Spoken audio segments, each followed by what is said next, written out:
I've been informed that we have a quorum, and we do have a full packet of those that have gotten these in your mail. And if you don't have one, there are some on the table out there, and we're going to start the meeting. We have a quorum, and we need to get started. Okay, Sue? Would you like to start to read the warrant? Do we want to do the Pledge of Allegiance and Oh, all that stuff? yes, that would be fine. Sorry about that. Invocation. Huh? Invocation. Yes. Would you want to pledge or the invocation? Pledge and then the invocation. Okay. Sorry about that. We're going to do the Pledge of Allegiance, so if everybody please stand.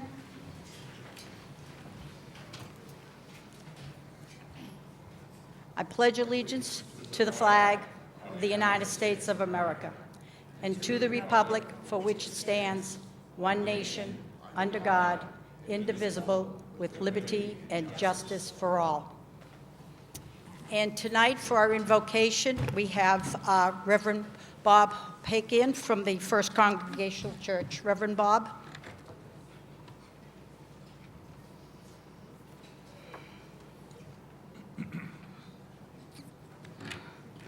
Thank you, Madam Moderator, Honorable Board of Selectmen, and officials here, and all of you. Thank you all for coming out on this very cold and drizzly night. It's great. We're grateful to be here. This is democracy in action. And as we know, our town and our nation was founded on faith. And that's why we have this tradition of invoking God's Spirit to guide us. So I ask you to bow your heads in prayer. We thank you, O God, for this evening, for each and every one of us here, citizens of this wonderful town of Raleigh. We thank you for our neighbors and families and friends. And as we come together tonight to embark upon this very important business, we pray for your guidance, your wisdom, and your insight. But especially, O Lord, we pray for harmony and unity, so that we may come together to solve the problems of our community and to walk forward into the future. Lord, we thank you for the freedom we enjoy, and for those who have fought hard and those who have died for our freedom. We honor them today and always. May your Spirit guide us in your holy name. Amen. Thank you. Thank you very much. I would just like to let anybody that may be new, I'm the town moderator, and my role here is to run the town meeting. And the rules that I kind of follow is the town meeting bylaws. I use the book of town meeting times, and then when all else fails, common sense. So with that being said, I will let a town clerk, Sue Hazen, start to read the warrant. The annual town warrant first. Town of Raleigh, Commonwealth of Massachusetts, warrant for annual town meeting, May 2nd, 2016. Essex. To the constables in the town of Raleigh and the county of Essex, greetings. In the name of the Commonwealth of Yes. Massachusetts, Yes. I move to suspend further reading of the May 2nd, 2016 annual town meeting warrant because present town meeting members have a copy of this warrant. Is there anyone out there that does not have a copy of the warrant? Does everybody have a copy of the warrant? So we're going to Second. suspend with reading of this. can they hear Bob? Because your voice is much louder. Could they hear Bob? No. Bob, that has to move over close to you. Are we going to go to the special? Move it down. Okay, would you mind doing that again? Just, I'm going to have them redo that. Madam Moderator, I move to suspend further reading of the May 2nd, 2016 annual town meeting warrant because present town meeting members have a copy of this warrant.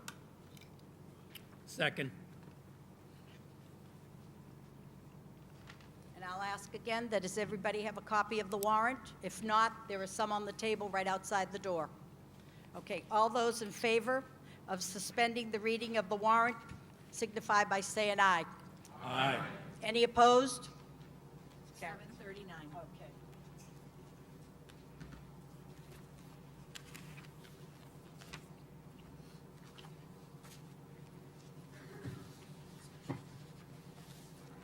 I would like to let everybody know that Article 1 is in order, and Article 2 is in order.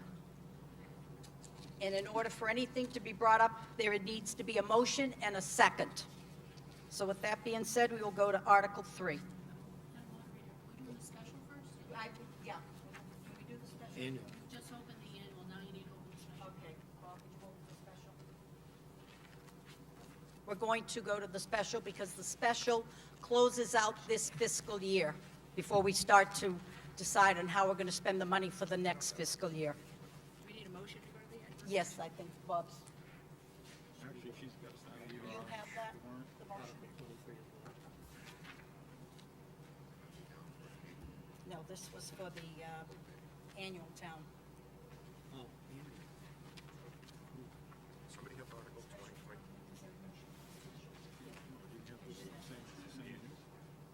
Special, then we, okay, Sue, can you start again for the special? And then we do The the special, yes, just starting to read. I can.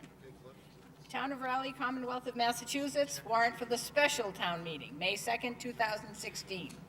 Essex County. To the constables in the town of Raleigh and the county of Essex, greetings. Madam Moderator,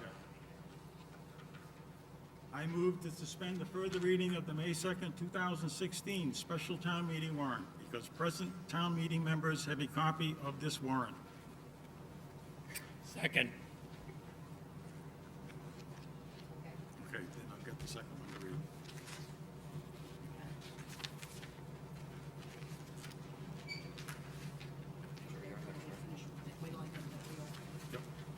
All right, it has been moved in second that we suspend the reading of the special town meeting warrant.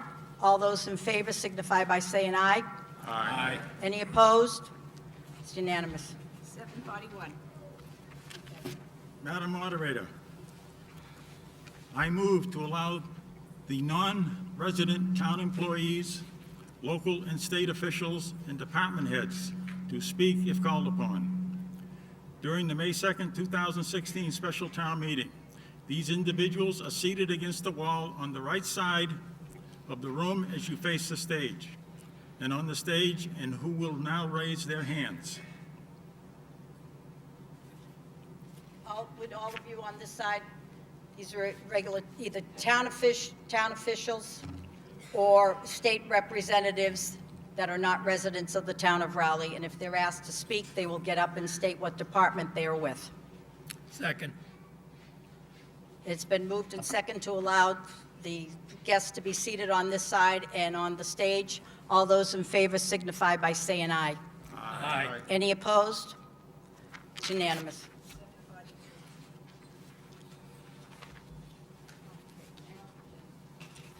And as the same as the regular town meeting, Article 1 is in order, and Article 2 is also in order. And we will start with Article 3 of the special town meeting. Madam Moderator, Yes. I move the town vote to suspend in the town meeting the application of Section 19 and Section 20 of the town meeting bylaw pertaining to the reconsideration of all money articles.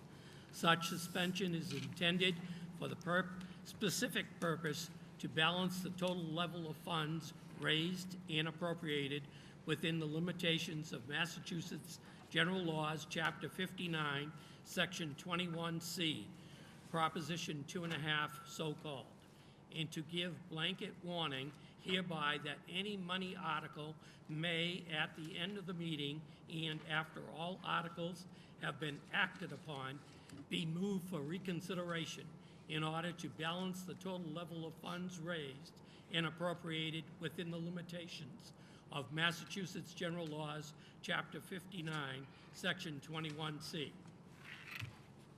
Second.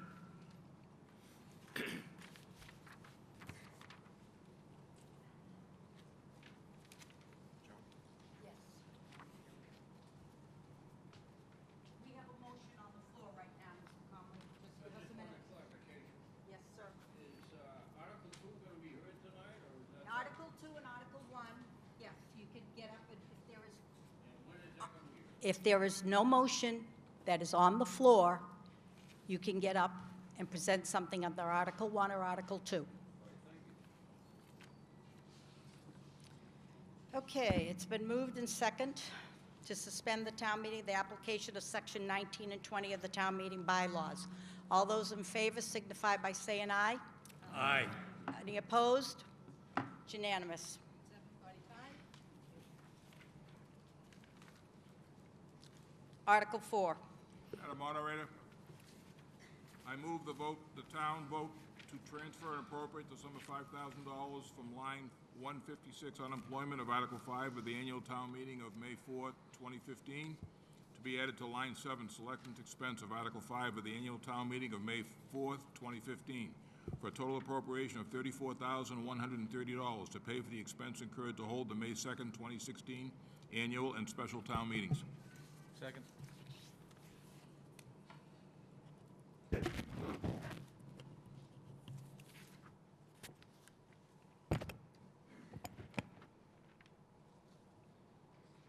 Article 4. Are there any questions? All those in favor of Article 4 signify by saying aye. Aye. Any opposed? Article 4 passes. Article 5. Madam Moderator, I move the town vote to appropriate the following unexpended amounts of money that were initially borrowed to finance capital projects that are now complete and for which no further liability remains, to pay costs of purchasing hardware and software for a file server upgrade and exchange server upgrade for Town Hall, including the payment of all costs incidental and related thereto as permitted by Chapter 44, Section 20 of the General Laws. The date of the borrowing, first item was on 5/30/14, wiring upgrade for the fire radio building. Originally authorized $2,500, unexpended balance is $1,315. On 5/30/14, we had a library phone system borrowing for $5,000, of which is an unexpended balance of $1,182.65. On 7/15/15 meeting, we had a borrowing for a REMA signed message board, $18,000, of which $2,056 remains unexpended, for a total appropriation of $4,553.65. Second. It's been moved in second. Finance Committee? Finance Committee recommends Article 5.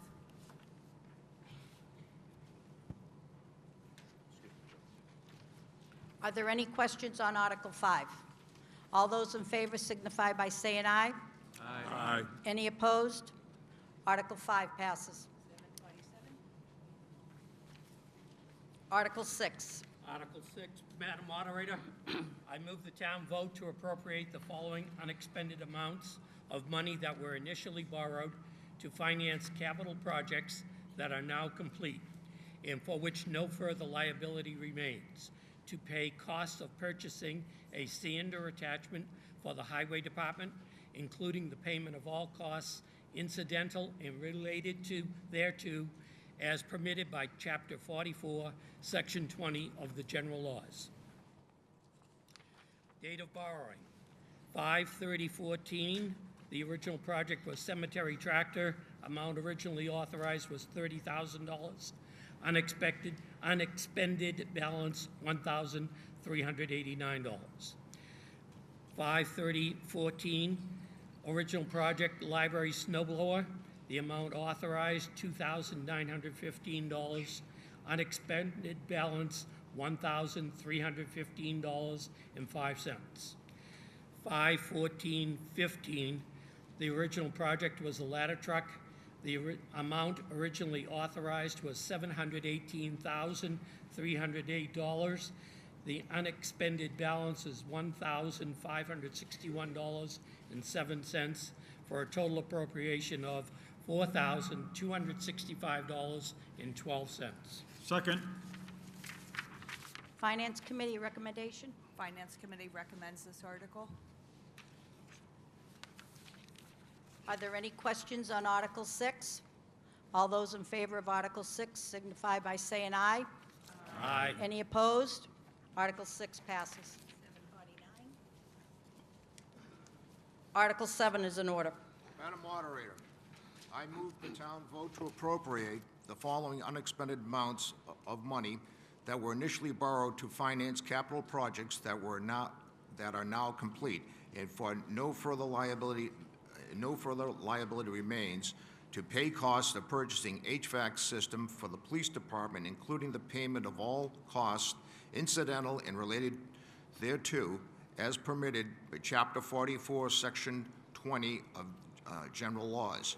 Date of borrowing, 5/30/14, original project, Town Hall floors and ceiling, amount originally authorized, $20,000, unexpended balance, $6,830.62. Date of borrowing, 5/30/14, original project, Town Hall handicap door and awning, amount originally authorized, $8,000, unexpended balance, $1,169.38, for a total appropriation of $8,000. Second. Finance Committee's recommendation. Finance Committee recommends this article.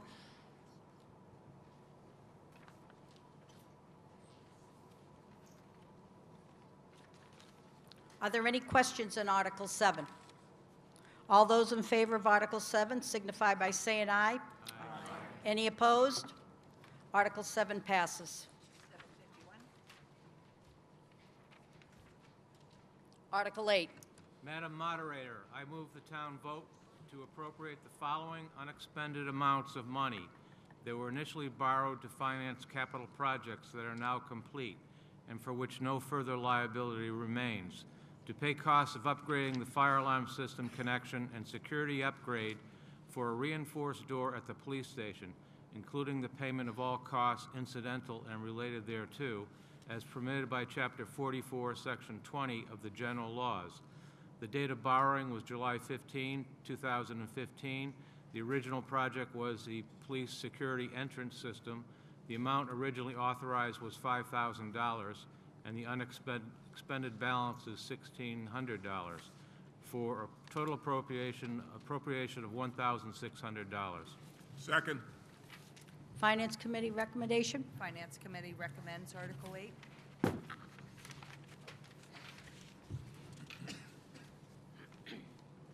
Are there any questions on Article 8? All those in favor of Article 8 signify by saying aye. Aye. Any opposed? Article 8 passes. Article 9. Madam Moderator, I move the town vote to appropriate the following unexpended amounts of money that were initially borrowed to finance capital projects that are now complete and for which no further liability remains, to pay costs for the purchase and repair of the handicap ramp and handicap entry at the Town Hall Annex, including the payment of all costs incidental and related thereto, as permitted by Chapter 44, Section 20 of the General Laws. Date of borrowing, May 30th, 2014. Original project, Annex handicap door. Amount originally authorized, $2,000. Unexpended balance, $2,000. May 30th, 2014. Original project, Town Hall handicap door and awning. Amount originally authorized, $8,000. Unexpended balance, $1,830.62, for a total appropriation of $3,830.62. Second. Finance Committee. Finance Committee recommends this article. Are there any questions on Article 9? All those in favor of Article 9 signify by saying aye. Aye. Any opposed? Article 9 passes. 753. Article 10. Madam Moderator, I move the town vote to approve agreements between the Board of Selectmen and the Board of Assessors with Brightergy LLC and under General Laws, Chapter 59, Section 38H, parentheses B, specifying payments in lieu of taxes to be paid with respect to proposed solar photovoltaic facilities on land known and numbered as 187R Central Street and 510 Newburyport Turnpike. Second. Finance Committee. Finance Committee recommends this article.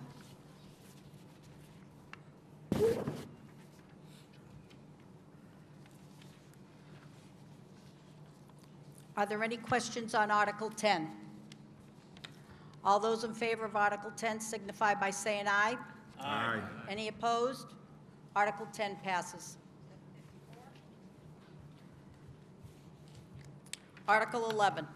Madam Moderator, I move the town vote to authorize the Board of Selectmen to accept a 23.07 plus or minus acre gift of land for conservation purposes with mutually agreed upon conditions pursuant to General Law, Chapter 40, Section 8C, from 440 Newburyport Turnpike LLC, consisting of 3 parcels of land located at 340 and 344 Weathersfield Street and rear Newburyport Turnpike, all as shown on a plan entitled Land Donation Rear Newburyport Turnpike, 340 and 344 Weathersfield Street, located in Rowley, Massachusetts, prepared by Meridian Associates and dated March 14, 2016. Second. Finance Committee. Finance Committee recommendation not required.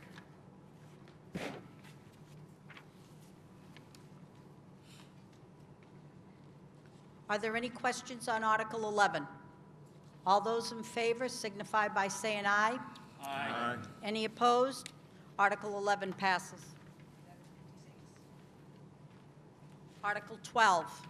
Madam Moderator, I move the town vote to accept as a town way the laying out by the Board of Selectmen of the private way known as Intervale Circle, as shown on a plan entitled Street Acceptance Plan, located in Rowley, Massachusetts, Essex County, dated March 18, 2016, and prepared by Meridian Associates. This being the roadway shown on a plan entitled Sheffield Arms 2, Plan of Land in Rowley, Mass., owner and developer Frederick H. Baldwin, Jr., Inc., 853 Main Street, Tewksbury, Mass., recorded with the Salem Registry of Deeds in Plan Book 144, Plan 82, and to authorize the Board of Selectmen to acquire by eminent domain the land, easements, and rights therein, and all right, title, and interest in the water mains and drainage systems, manholes, pipes, appurtenances thereto located within the above referenced Intervale Circle. Second. The Planning Board, is there a recommendation from the Planning Board? Is anybody here from the Planning Board? Would you please come forward, because we need your recommendation?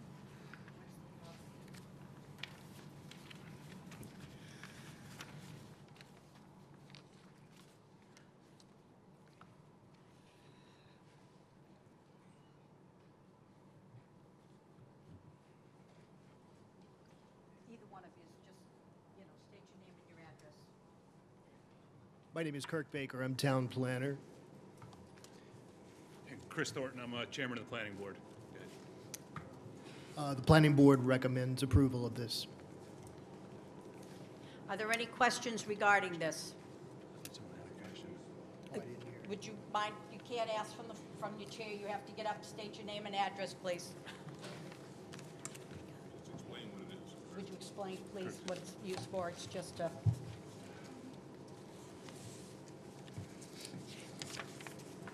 We don't want to discourage you, but that's the rules, so we need to know who's... Well, that's fine, welcome. The road in question was abandoned approximately 30 years ago by the developer. The residents of Intervale Circle have actually petitioned the town for official acceptance of of this road as a public way by eminent domain. All right. Are there any other questions? Come forward, please.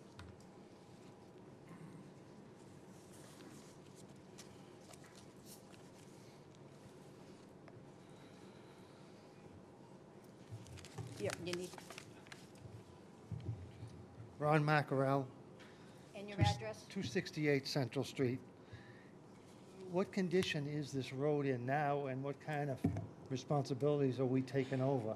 If this guy abandoned it 30 years ago, it must be in pretty rough shape, so we should understand what kind of problems we're going to be accepting if we take this as a town road. The road was abandoned 30 years ago, but the road is in, the planning board did take a look at this, but, and is recommending approval of the acceptance. But the road is in decent condition. It's not new, but it is in decent condition.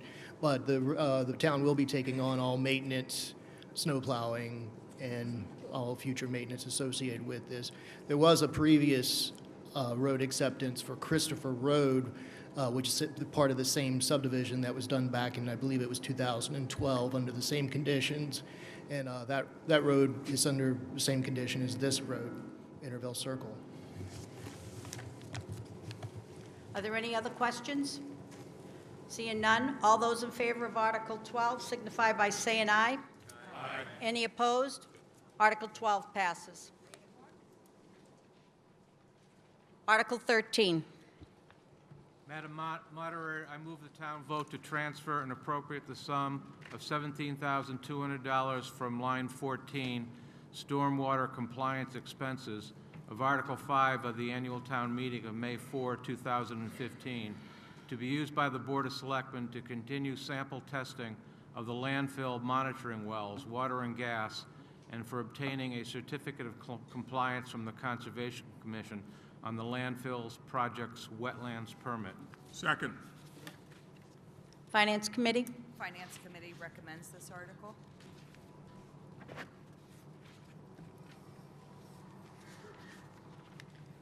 Are there any questions on Article 13? All those in favor of Article 13 signify by saying aye. Aye. Any opposed? Article 13 passes. Article 14. Madam Moderator, I move the town vote to transfer and appropriate from the MEMA Bridge Repair Grant Account the sum of $15,000 to be added to Article 5 of the May 4th, 2015 special town meeting to be used by the Board of Selectmen to expand and pave the Town Hall Annex parking lot and repair the Annex handicapped ramp for a total appropriation of $40,000. Second. Finance Committee? The Finance Committee recommends passage of Article 14.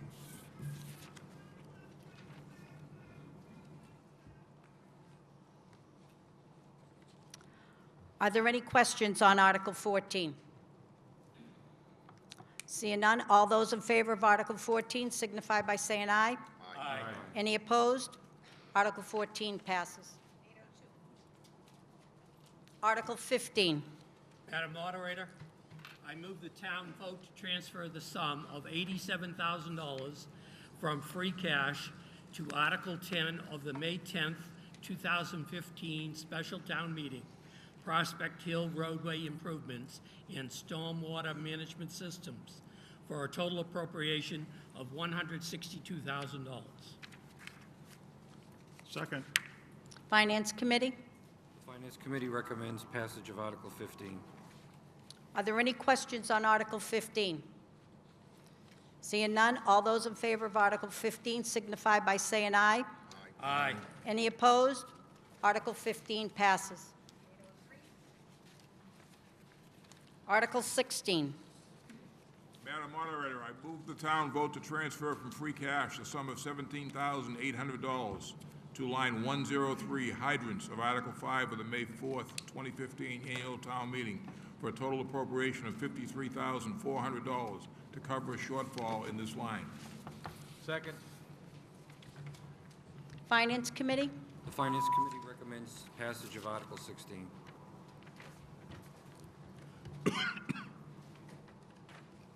Are there any questions on Article 16? Seeing none, all those in favor of Article 16 signify by saying aye. Aye. Any opposed? Article 16 passes.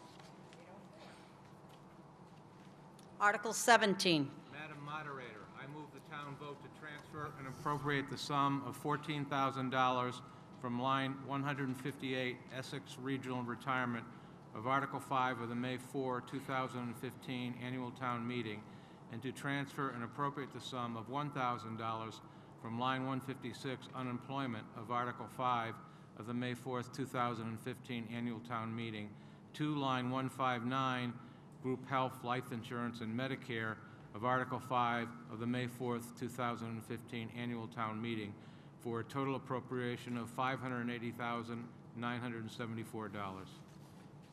Second. Finance Committee recommendation? The Finance Committee recommends passage of Article 17. Are there any questions on Article 17? All those in favor of Article 17 signify by saying aye. Aye.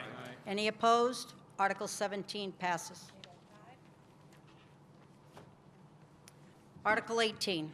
Madam Moderator, I move the town vote to transfer and appropriate from the free cash the sum of $16,000 to be used by the fire chief and the Board of Selectmen to pay for the town's share of a prorated corrosion warranty on Engine 1 2009 E1 pumper truck and for the purchase of firefighter turnout gear. Second. It's been moved and second. Finance Committee? Finance Committee recommends passage of Article 18. Are there any questions on Article 18? Seeing none? All those in favor of Article 18 signify by saying aye. Aye. Any opposed? Article 18 passes. Article 19.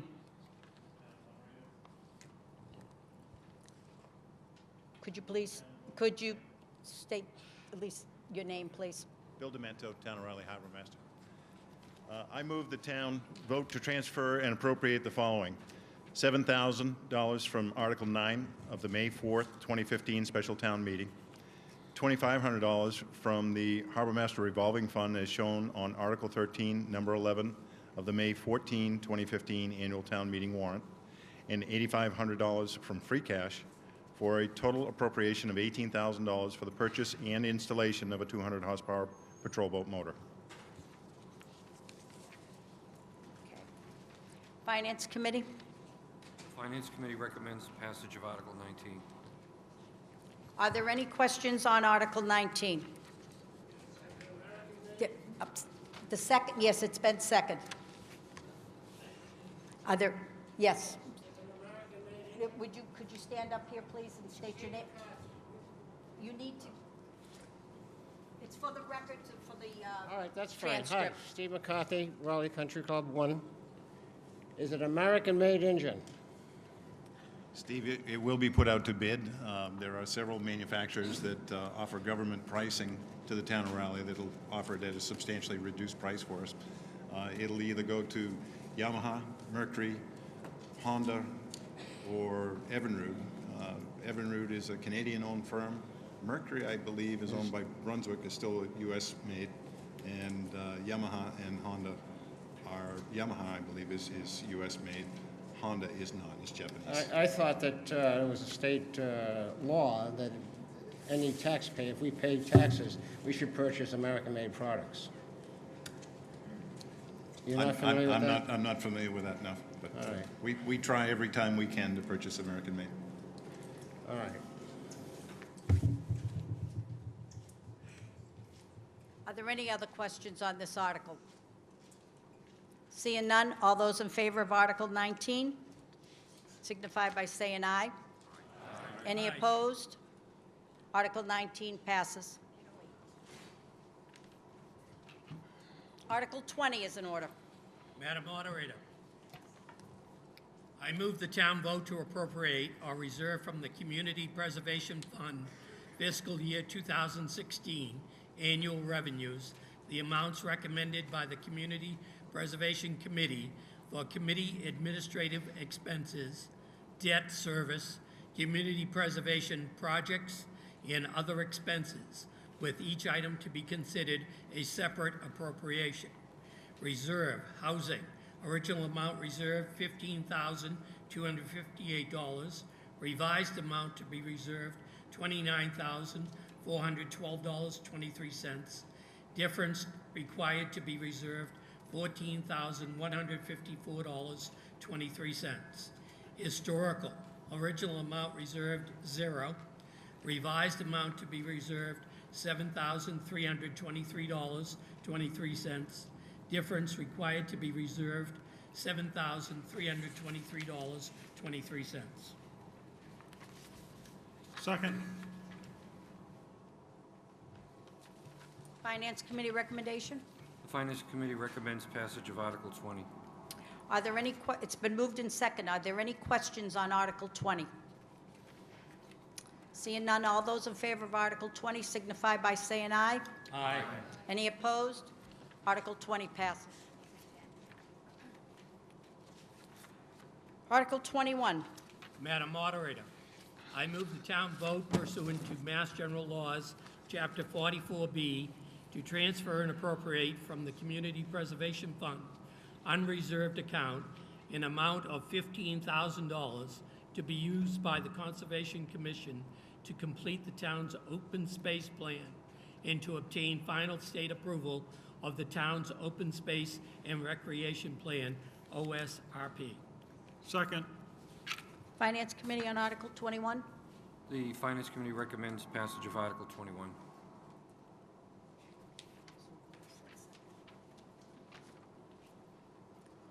Are there any questions on Article 21?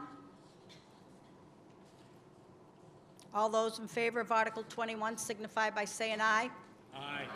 Any opposed? Article 21 passes. Article 22. John Manning from the Water Board, Article 22.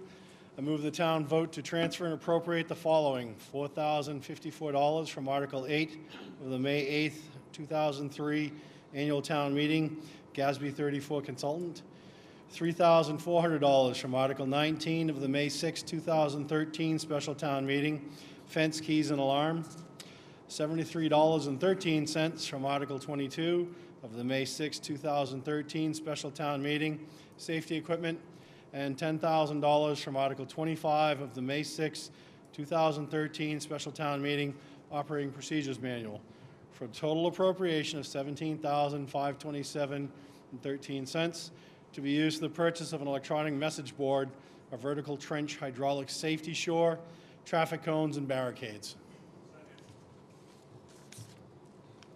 Finance Committee. Finance Committee recommends passage of Article 22. Are there any questions on Article 22? Okay, it's been moved and seconded. All those in favor of Article 22 signify by saying aye. Aye. Any opposed? Article 22 passes. Article 23 is in order. Article 23, I move the town to vote to transfer and appropriate the sum of $65,000 from the Water Department Stabilization Fund for paving the parking areas of the Water Department office at 401 Central Street. Finance Committee on Article 23. Finance Committee recommends Article 23.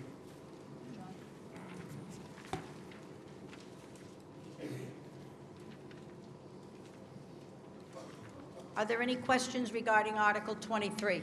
Yes, come forward, please.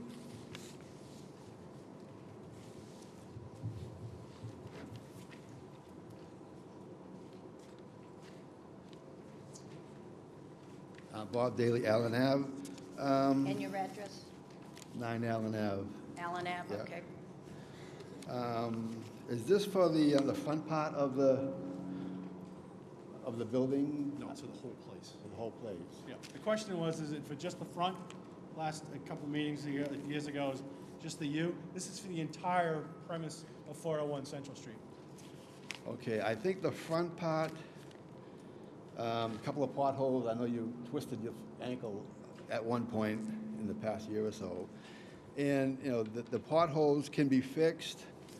They can be sealed to get a few more years out of it if the economics are an issue.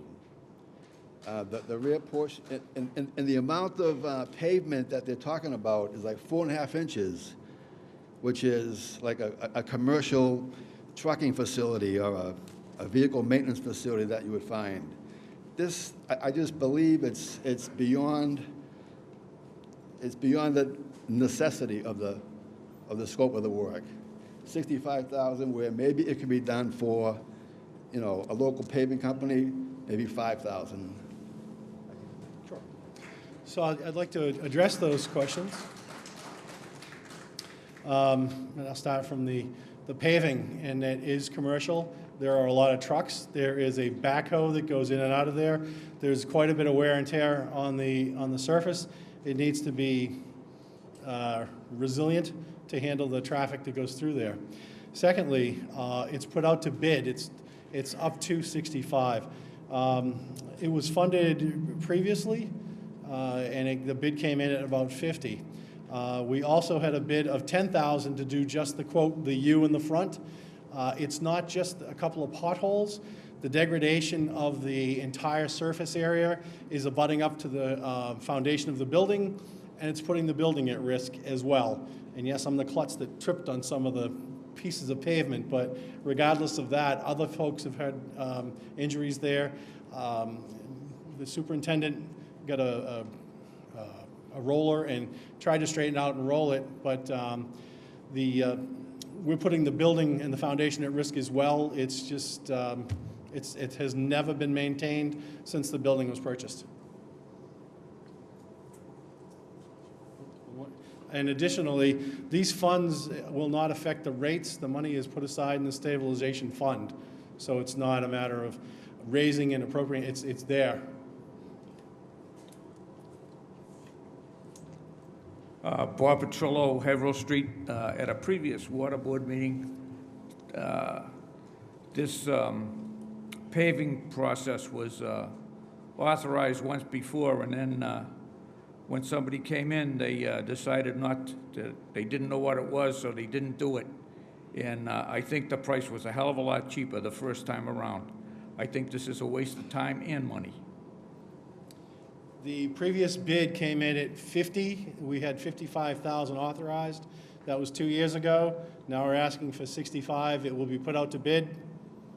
And we can not do it now or come back in 5 years when we've got to have the foundation fixed. It's maintenance, it's infrastructure, and it's a safety issue as well. Are there any other questions on this? Okay, all those in favor of Article 23 signify by saying aye. Aye. Those opposed? Okay, we will count. Can I have my counters come forward, please? It'll be a hand count. I'm sorry, sir. I'm not gonna.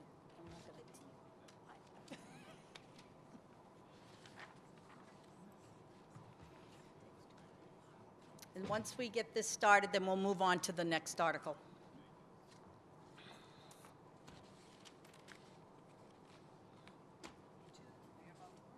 Yep, all four here. Okay. Sorry. We're doing two. Okay.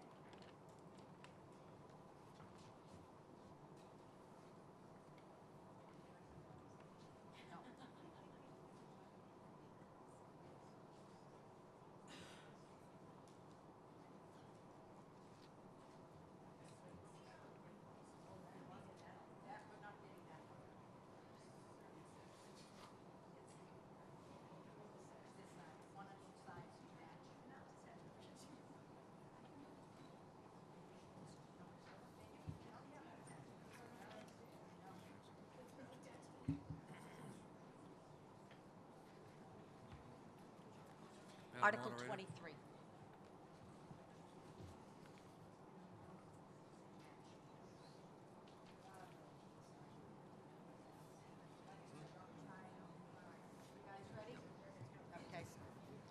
Okay. Ladies, count the stage. This on this side and that wall. All right, all those in favor of Article 23, please raise your hand and keep them up until I tell you that we're going to go for the second side.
you.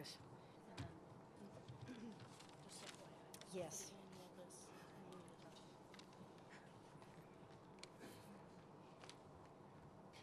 Are you, are all 4 counters done? Okay. Did you get the stage? Does she do the stage? Ladies on this side? Stage, okay, all right. Okay, hands down. Those that do not want Article 23, please raise your hand.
Okay.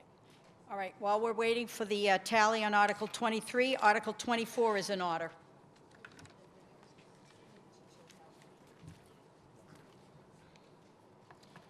Article 24, I move the town to vote and transfer and appropriate the sum of $376,000 from the Water Department Stabilization Fund for the purpose of retrofitting a gas-fired dehumidification system at the water treatment plant.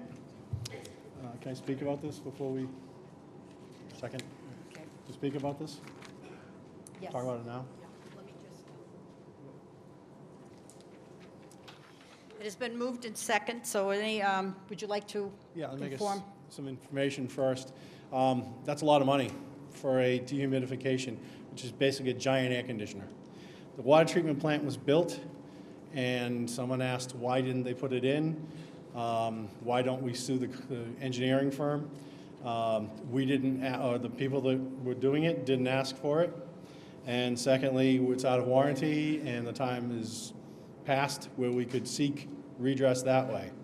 So what's happening, you've got 55-degree water coming up out of the ground, and those giant pipes, there's 3 of them coming from the wells, come into the plant, and when they do, and they hit the moist air in the temperate months, say May it starts going up through September, there is an awful lot of humidity or outfall from that that comes down on the floor in the plant. I will say I thought the plant operators were exaggerating until I went there with a couple of other board members. There was an awful lot of water on the floor. In addition to that, it's degrading the equipment inside of the $12 million plant. We've replaced 2 electric motors already that have failed because of moisture issues. So it's, again, this is from the stabilization fund. We're not raising rates. We're not raising, doing an override. It's money that's been put aside specifically to deal with issues like this. That's what it is. Any questions? Bob Trillo, Haverhill Street. I live right down the street from this thing. The smartest thing, in my opinion, and a friend of mine who lives on Vito Circle, who is an engineer that's right adjacent to the plant, would be to insulate these pipes, because for one thing, you wouldn't have to pay any electricity with the insulation, wouldn't have to pay for any gas either. And it should have been done when the plant was done, and in my opinion, at least $3 million was wasted on this thing. Another thing, with this kind of money, the pipes sweat for maybe 2 months, maybe 3 months in a year. You could pay a couple of people to mop up the water for a hell of a long time. That's about all I got to say.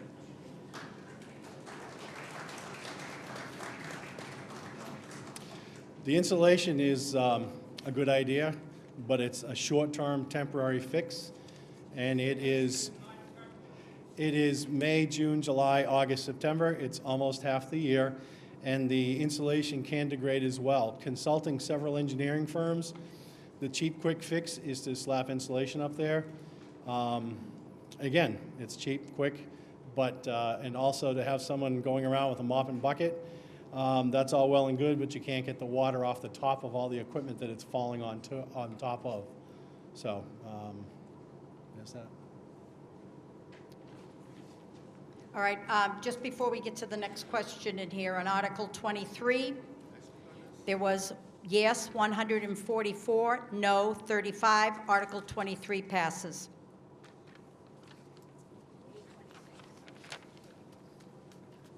All right. Could you please state your name and address, please? Yes, Robert Daly, 9 Allen Ave. Pipe insulation is not cheap, it's not temporary. If you look at it as chilled water in a mechanical facility, the insulation, it's elastomeric, it's got a plastic coating, and it's permanent. It's not something that you replace every 5 years. And that would take care of a lot of the larger pipe. The other thing is the space, it's about 5,000 square feet, or probably 60,000 cubic feet. If the louvers and doors have the right seals and gaskets during those hot periods and everything is kept closed, I believe we could use a much smaller size dehumidification, a dehumidifier, or several of them, at much lower cost. And the other thing is, with the water on the floor, I'm wondering, because I don't know for sure, but are there floor drains or channels to channel any water that might drip on the floor away to a collection area? If there were no floor drains in a water treatment facility, I don't know. There are floor drains. The facility was not built with everything angled towards those drains. I don't know what to say about that. But yeah, there's drains. They squeegee the water towards the drains. With respect to the insulation, those pipes need maintenance, and the insulation has to come on and off, thereby degrading them as well. And I can't remember the other thing you asked. So, the size of the units. We did get recommendations from a few engineering firms, ranging from 2 or 3 portable units, about the size of a big fridge, I guess, that we could wheel in and wheel out as we needed them. When we talked to other plants that had this problem, they all came with the same conclusion, that you'll be spending more money later on, that they just weren't adequate. The right solution for this is to put in the gas-fired dehumidification equipment.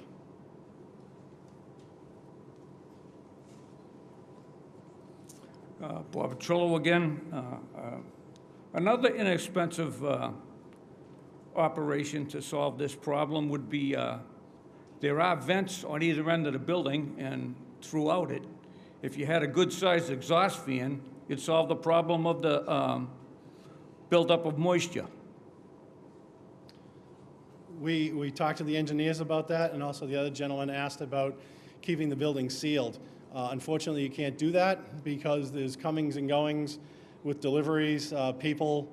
The operation of the plant requires people coming in and out. We just can't seal it off.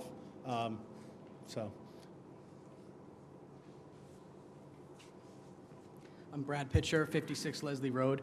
I have a private well at my residence. I'm just purely curious what percentage of the town is actually on the public water for 376 grand. I mean, we're about to vote on 400 and change for the school, so that's just a big number. I was just curious.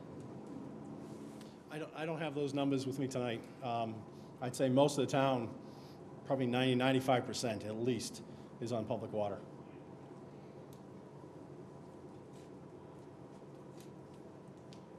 Cardillo, 29 Wilkes Road. I mean, this town should be embarrassed that we're even in this position. These engineers, consultants screwed up. They have insurance, they have bonds. We should be putting this money into going after them, not giving in to them and rectifying the solution ourselves. They have insurance policies for this. And shame on us for releasing them so fast. There's a warranty period that's more than a year. It's more than a year, and like I said, they have bonds and insurance for this stuff. They screw up all the time, it happens. I think we need to go after them.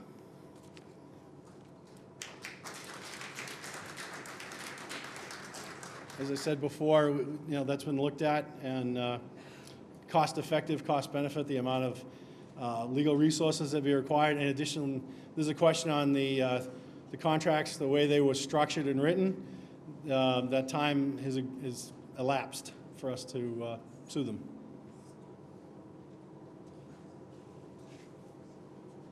Sam Smullen, 64 Summer Street.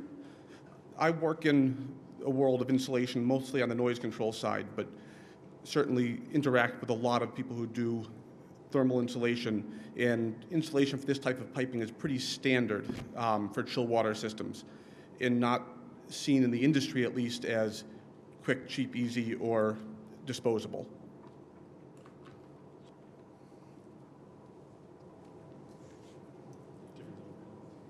Mola Vassar, 6 Leslie Road. I'm not sure if most of you have been around the last year or so with the mismanagement problems that had occurred at the water department. And this all started about 3 or 4 years ago when we all approved a $12 million plant on the way into town. This is just a problem that's arisen because of the mismanagement issues. Who was in on meetings when we didn't have dehumidifiers and the proper, making a proper facility there? How would we know? So now new people have come along, run for office to correct the problems that occurred at the water department. So if anybody else has a plan up here about insulating, where's your plan? The water department has a plan. They have a superintendent, they have a board. They've been working very hard the last year. So I would urge you to vote on this because this is a night of fixing things, as we'll hear about the public safety building later. So I'm urging you to just vote on this to move it on so we can correct the problem at that plant. Thank you.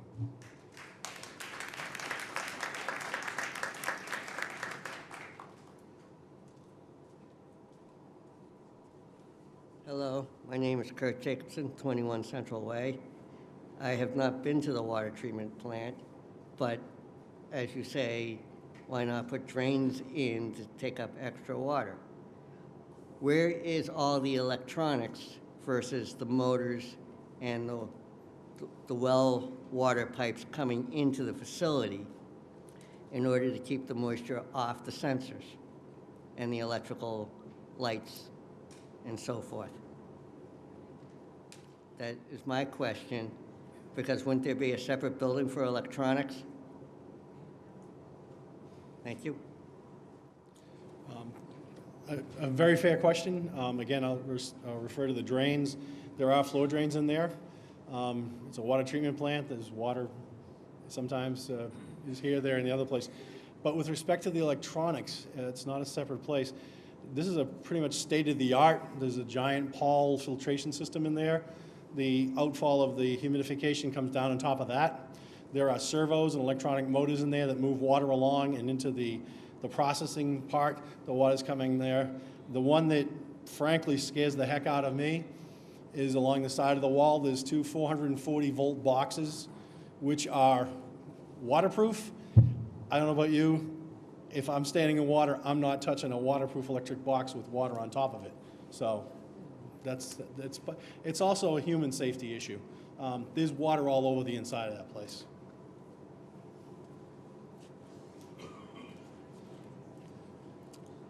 I'm not knocking present elected officials. What I'm saying is the people that designed this thing should have done a hell of a lot better job.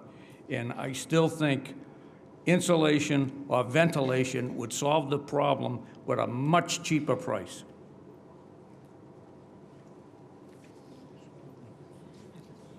Excuse me, it's something that I have said at previous water board meetings, and nobody seems to listen there either. We have listened and we've engaged professional engineering, and we've sought out other towns with similar installations. And we're here trying to make the best recommendation going forward to preserve the investment, that $12 million investment that we've made. And so it's up to the town to make that decision. Are there any more questions on this article? Okay, this is a 2/3 vote. So all those in favor of Article 24 signify by saying aye. Aye. Any opposed? I'm going to call it the 2/3 vote. Sorry, gentlemen. Article 24 passes. Thank you. Article 25, I move the town vote to transfer and appropriate the sum of $160,000 from the Water Department Stabilization Fund for repairing and coating the exterior of the Prospect Hill water tank. The tank up on Prospect Hill is concrete. It has a coating on it. It has not been maintained in a long time. We got a report on that. It needs to be addressed. We lose that tank, we lose the water system. So it's a critical issue. Okay, And again, this tank, failure to maintain this tank would be catastrophic. The money, again, is in our stabilization fund. We're not raising the rates. We're not asking for an override. Article, just a minute before we start. It's been moved and seconded. Article 25, Finance Committee. Okay. Now, are there any questions on Article 25? I think they're 100% right on this one, because that tank is very important, and it should have probably been kept up a lot more than it has been, but now it's time to do it. Wow. Any more questions on this article? Let's pass while we're moving along very well here. Okay, all those in favor of Article 25 signify by saying aye. Aye. Any opposed? Article 25 passes. Thank you. Thank you, John. Article 26.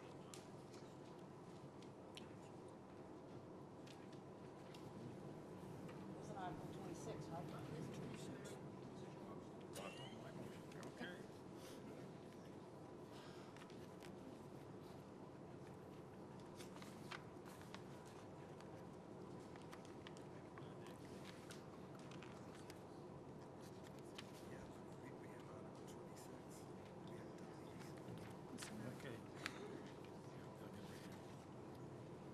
Madam Moderator, I move that the town will vote to amend Section 1 of the Water Use Restriction Bylaw of the General Bylaws of the Town of Rowley by deleting the section in bold, strike-through, and by adding the words in bold, underline, italics, as printed in the Article 26 on page 7 of the May 2nd, 2016 special town meeting warrant. Second. Okay, it's been moved and seconded, and there's no recommendation from the Finance Committee. Are there any questions on Article 26? Seeing none, all those in favor of Article 26 signify by saying aye. Aye. Any opposed? Article 26 passes. Article 27.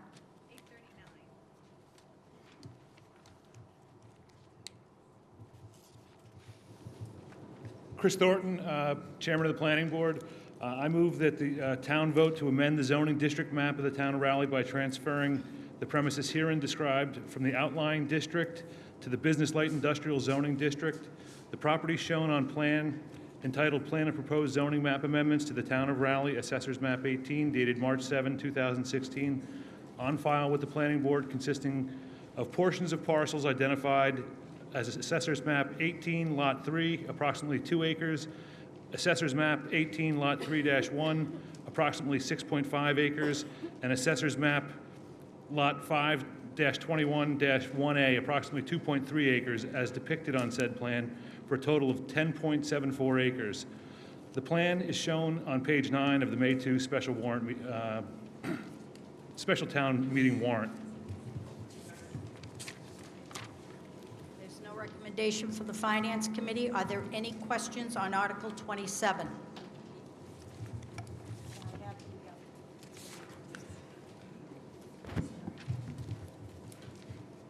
Seeing no questions, all those in favor of Article 27 signify by saying aye. Aye. Any opposed? Article 27 passes. Okay. And does that complete the special? Gentlemen?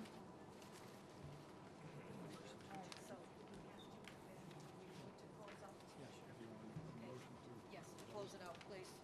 Madam Moderator, I move the town vote to adjourn the May 2nd, 2016 special town meeting. Second.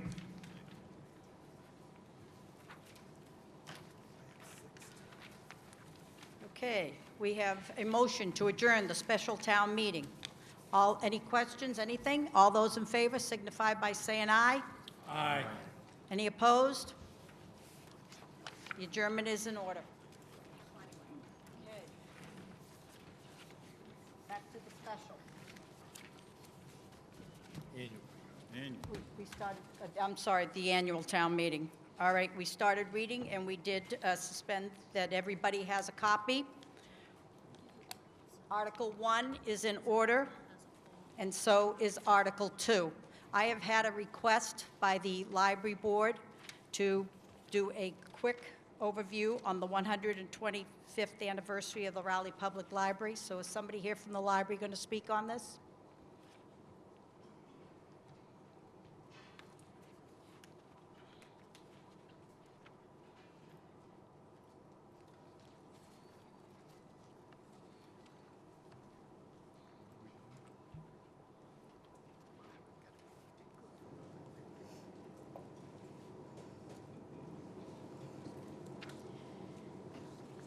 Hi, my name is Janet Peavedy from Bradford Street. I'm chair of the trustees presently, and we would like to thank the Board of Selectmen and the town meeting for allowing us this time to recognize the Raleigh Public Library on the occasion of its 125th anniversary.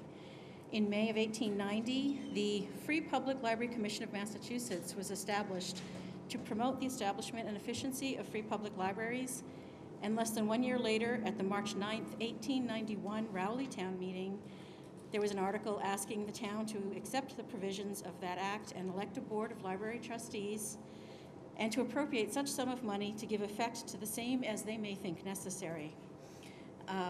Incidentally, my great-grandfather was one of those first trustees, so carrying on the tradition.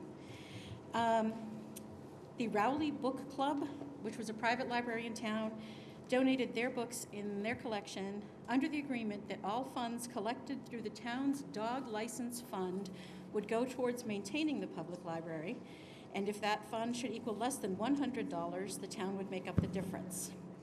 The original collection was 1,233 books, and in the first 4 months of the library being open, 291 residents opened a library account, which was at that time 25% of the population. And incidentally, only adults were allowed to have cards at that time. So.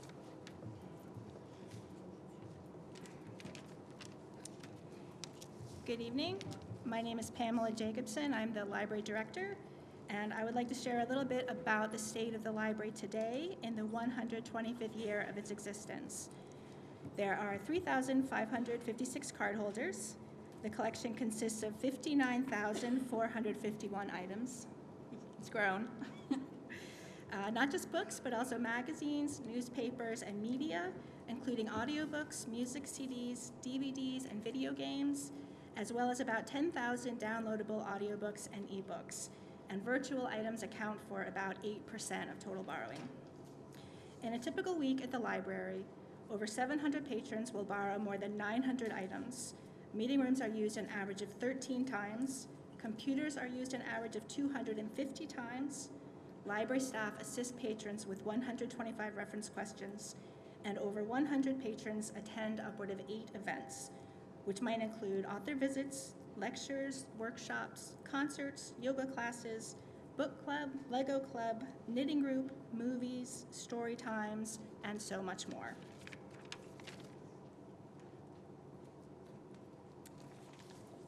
In recent years, many of us, including my family, moved to town, seeking more open space, access to nature, good schools, and a nice place to raise a family. The library quickly became our gateway to the community, as it does for new residents and longtime residents in new parts of their life. It starts by simply checking out library books you want or need, but you soon learn to ask questions, and the library staff answers a lot of great questions about so many things. But the real neighborly relationships begin when you attend some of the many library activities and experience the connections with various parts of the community. Thanks to the Friends of the Library, we have many events, including the upcoming book sale, May 13th through 15th, and the chili cook-off coming up in the fall.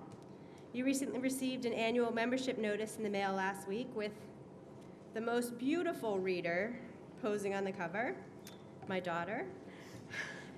For 125 years, the Rowley Library has worked hard to touch and improve the lives of every person in this room and every person in our community. So we thank you for participating in town meeting tonight and especially supporting our most important resource to us, our library. Thank you.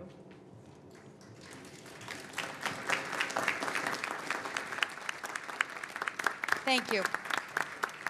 Bob, would you? Yep, you can go ahead. What's that? You want to? Yeah, for that. We have to do this. We have to do the same vote on our guests that are not residents of the town because it is now the annual town meeting. So would you read that motion?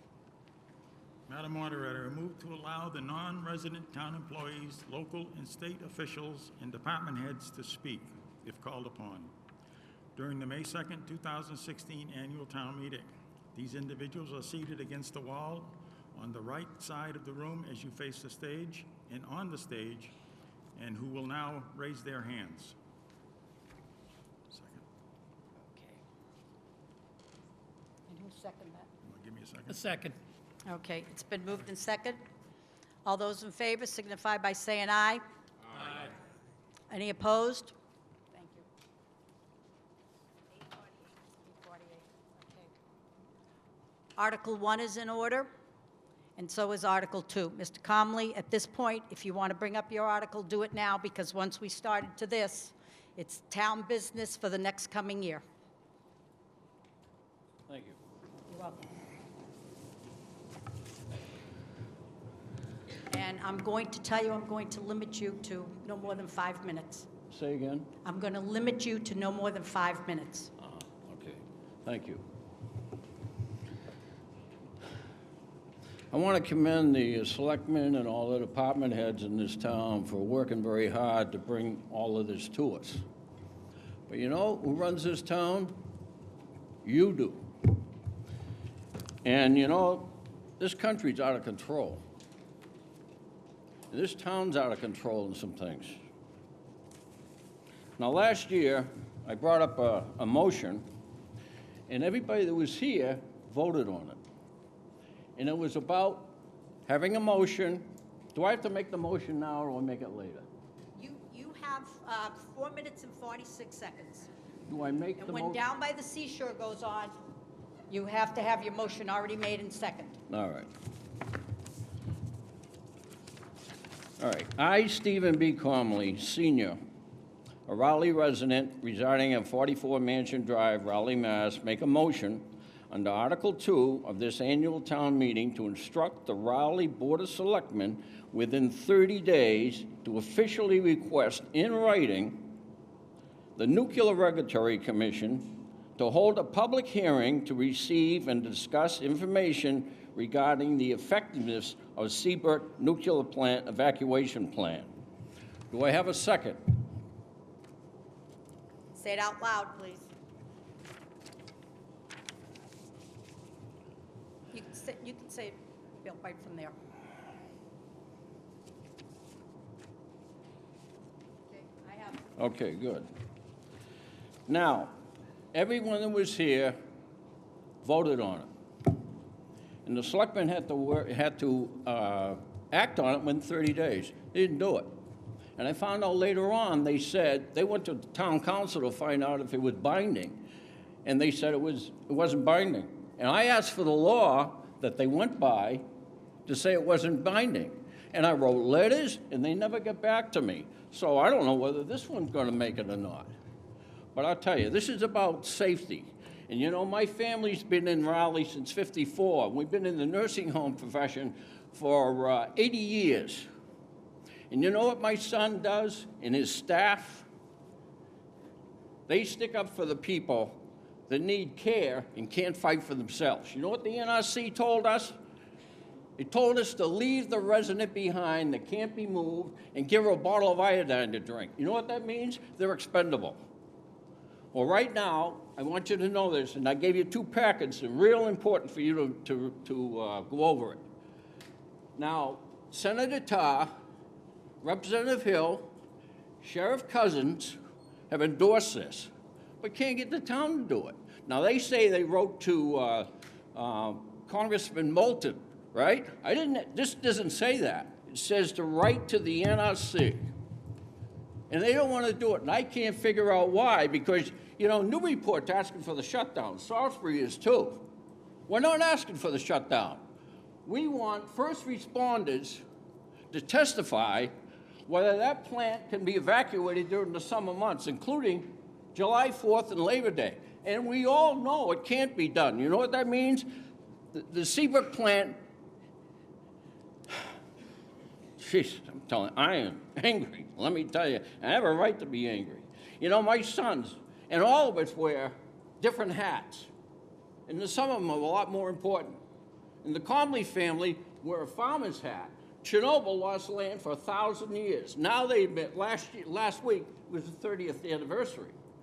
Fukushima admits that they lost land for 10,000 years. You want to take that risk? I don't, and I'm not going to. And I'm going to hold the selectmen accountable for what they haven't done. They have jeopardized the safety of this town, and they jeopardized the safety of the first responders in this town.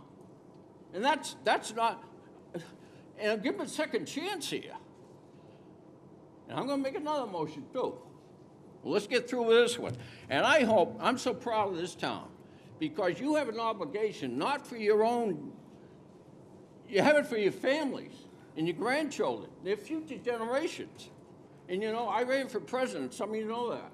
And I'm running right till November to get this issue out there. And you ought to look up my website. Keep your eye on it, www.stephencomleysenior.com. Look it up. Trump's on it, Carson's on it, Rubio's on it. They all told me they were going to get back to me. That was 8 months ago. In the press, you know, thank goodness for community newspapers, because the Globe's not touching it. And I met with Henry, told me he was going to get back to me. In the Globe, they didn't get back to me. You know, they're so afraid they're going to use pro-nuclear votes, our readers. We got to stand up for what's right, and not for us, for our That's your kids. music. I hope somebody's going to stand up and let's get this done, all right? And I appreciate your support, and I really want you to look at those packets I gave you. Okay, Steve, you've Madam had your Moderator. 5 minutes. Yes. Madam Moderator, can I make a statement here? Last year, this meeting did vote a non-binding resolution for the Board of Selectmen. The Board of Selectmen responded. The fire chief wrote I believe it was between a 3- and 5-page report of his investigation into this situation. We held a meeting, a hearing of sorts, at the Board of Selectmen. We invited Mr. Comley. It was attended by representatives from the MEMA, Mass Emergency Management Agency. There was 3 representatives from the state here at the scene. At our meeting, Senator Tarr was here. We had our police and fire chiefs. Brad Hill was here. We had a full-blown televised meeting. Mr. Comley was advised of the meeting. Lo and behold, the night of the meeting, he did not show up. He did not call to say that he couldn't attend the meeting. He just did not show up. We held the meeting anyway. The result of the meeting was sending a letter to our national representative, Mr. Moulton, to deal with the problem. Mr. Comley didn't call us the next day and say he couldn't show up. 3 weeks later, he showed up at the selectman's office wanting to start the whole process all over again. We've dealt with this. I've been a selectman in this town off and on since 1990. We've dealt with this on many, many, many occasions from Mr. Comley.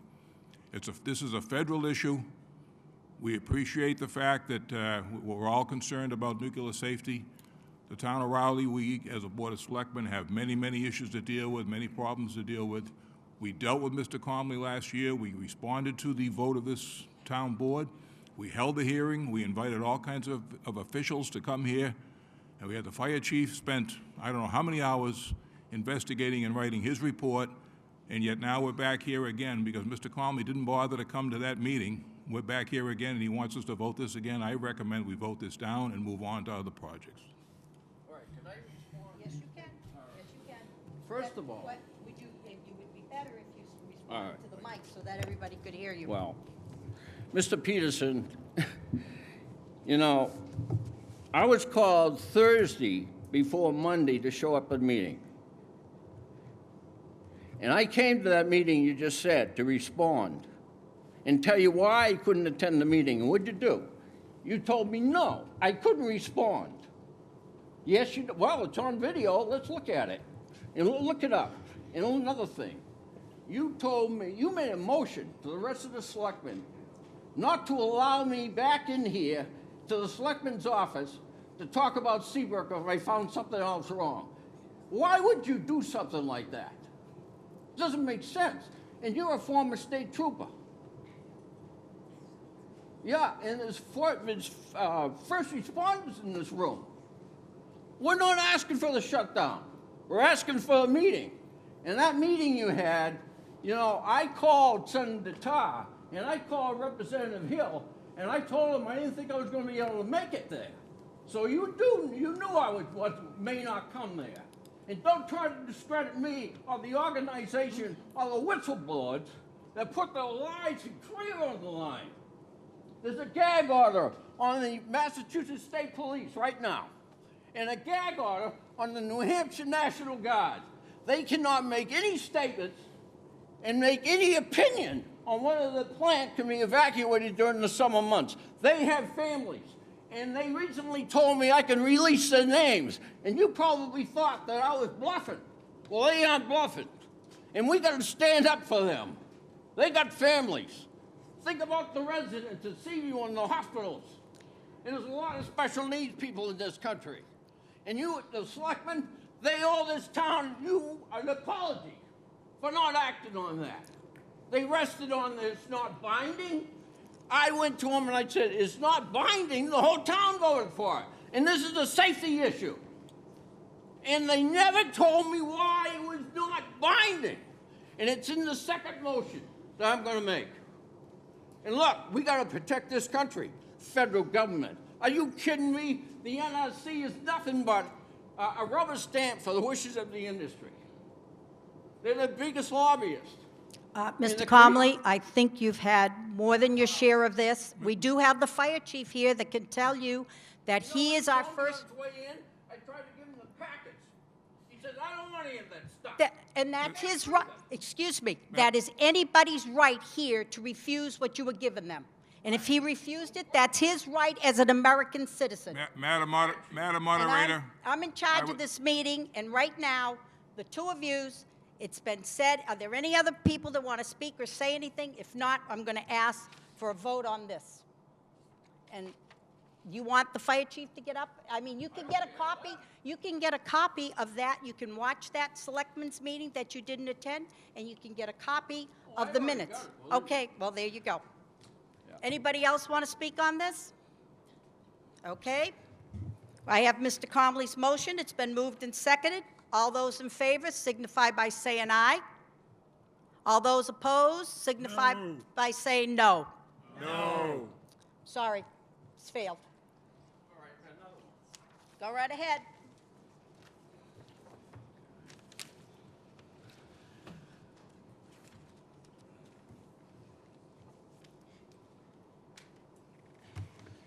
All right, I, Stephen Comley Sr., a Raleigh resident residing at 45 Mansion Drive, Raleigh, Mass., make a motion on Article 2 of the annual town meeting to instruct the Raleigh Board of Selectmen to read into the record at the next Selectmen's meeting Stephen Comley's letter of October 27, 2015, and within 30 days to officially address in writing the questions and comments on pages 1 through 7 related to the Seabrook nuclear plant, including the theft of citizen signs. You know, the First Amendment. Is that Got a your second? motion? Do we have a second?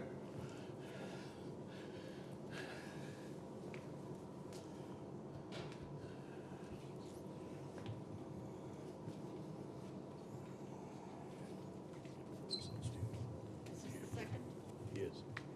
I gotta fill it out. Got you.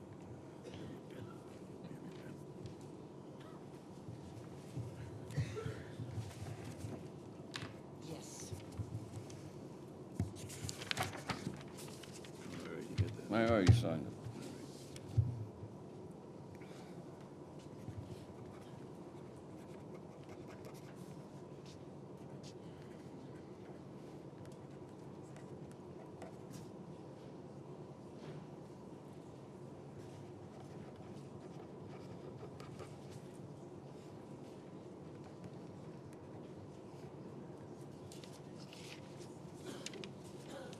How you doing, Joe? Good, thank you. Thank you, David. Thank you. We appreciate it. All right.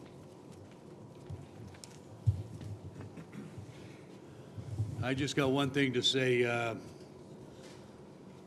I believe in a lot of things that Steve's saying, but I don't, there's some things that I don't. And I just feel that he should have a chance to present himself. And that's why I seconded this. And I had a question for the selectmen. You're saying you didn't give him the right to speak, or it's taken it away from him by not allowing him to, what was it, binding, non-binding. Why are you saying it's a non-binding question? Madam Moderator, Go ahead. the vote was made last year. We followed up the vote.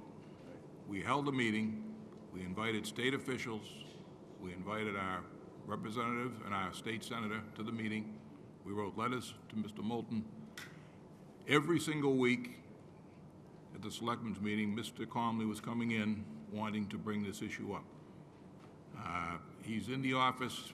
Prior to that meeting that we had, he was in the office every other day, probably, inquiring about this. Well, we have other business, important business that we have to do. We held the hearing, we wrote the letters. Mr. Comley didn't come to our meeting. He was advised of the meeting. Everybody was there except for him. We fulfilled our obligation to him and to the taxpayers and to the people who came to this meeting.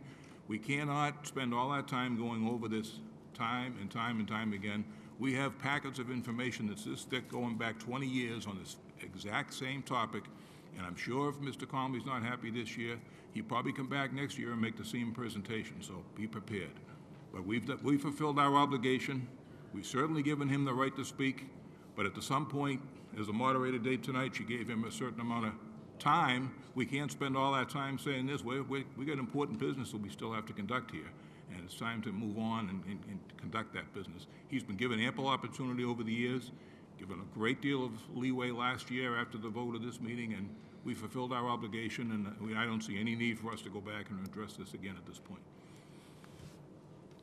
Is that the reason you're saying it's non-binding?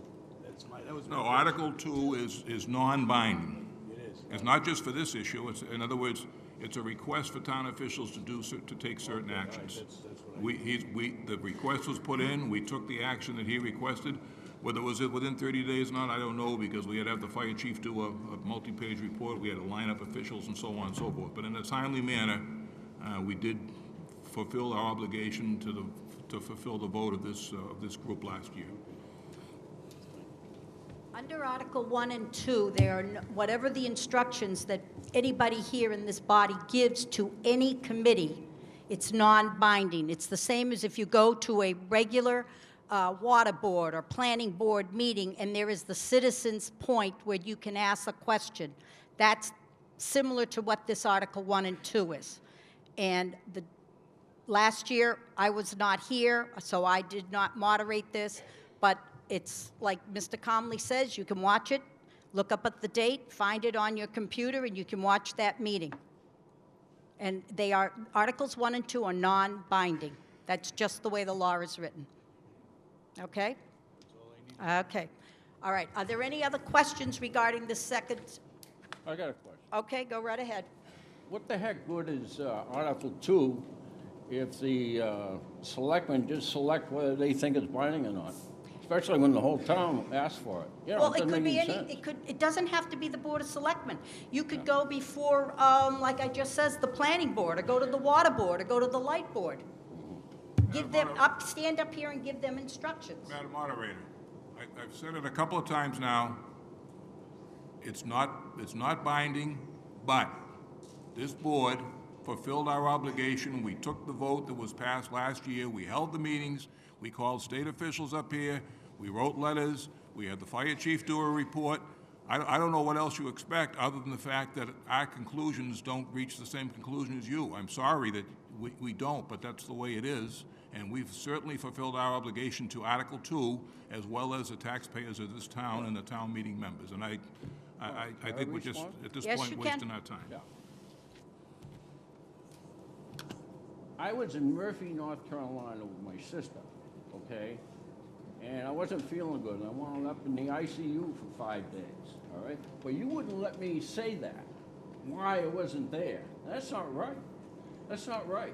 And I called Senator Tarr, and I called Representative Hill, and Sheriff Cousins, by the way, has endorsed this. And I asked them to make sure they come. So don't try and pull that stuff, all right? It's not right. We held the meeting, Mr. Conley. We never got notified that you weren't coming for whatever reason. We held the meeting anyway. We informed you about the meeting, and we fulfilled our obligation. I would call for a vote. And I was notified on a Thursday night. Right. All right, it's Thursday been called. night before the Monday. All right, it's been called for the vote. We have 25 more articles to get through, and we have a big quorum here because we have 2 major issues coming at the end. So if there are no more questions on this motion of Mr. Comley, all those in favor of it signify by saying aye.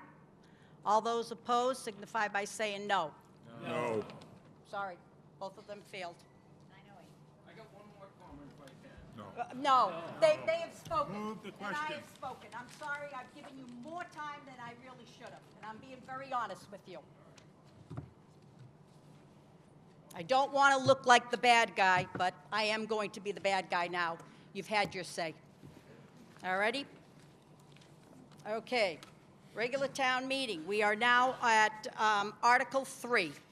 Madam Moderator, I move the town vote to suspend in the town meeting the application of Section 19 and 20 of the town meeting bylaw pertaining to the reconsideration of all money articles. Such suspension is intended for the specific purpose to balance the total level of funds raised and appropriated within the limitations of Massachusetts General Laws, Chapter 59, Section 21C, Proposition 2.5, so-called, and to give blanket warning hereby that any money article may, at the end of the meeting and after all articles have been acted upon, be moved for reconsideration in order to balance the total level of funds raised and appropriated within the limitations of Massachusetts General Laws, Chapter 59, Section 21C. Second. Okay, Article 3 has been moved and second. All those in favor signify by saying aye. Aye. Any opposed? Article 3 passes. Article 4 is in order. Madam Moderator, I move the town to vote to fix the annual compensation of elected officers of the town as required by Massachusetts General Law, Chapter 41, Section 108, as follows. Elective officer, moderator, $100. Board of Selectmen, each member, $2,231. Board of Assessors, each member, $2,456. Town treasurer collectors of taxes, $75,897. Town clerk, $53,143. Planning board, each member, 0. Surveyor of highways, $73,356. Municipal water board, each member, 0. Trustees of Free Public Library, 0. Raleigh Housing Authority, 0. Municipal Light Board, each member, 0. Board of Cemetery Commissioners, each member, 0. Second. Okay, Article 4, Finance Committee? Finance Committee recommends Article 4. Are there any questions on Article 4? All those in favor of Article 4 signify by saying aye. Aye. Opposed? Article 4 passes. Article 5.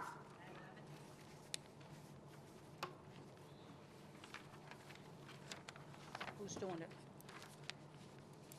Yep, go right ahead. This is the general omnibus budget to see what sums of You money. gotta speak up. Yep, Janet, put it closer.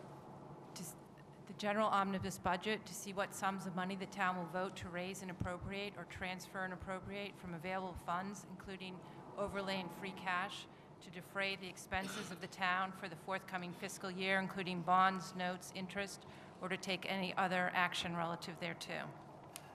I'm going to read the departments and then the subtotal. I'm not reading each line item. General government,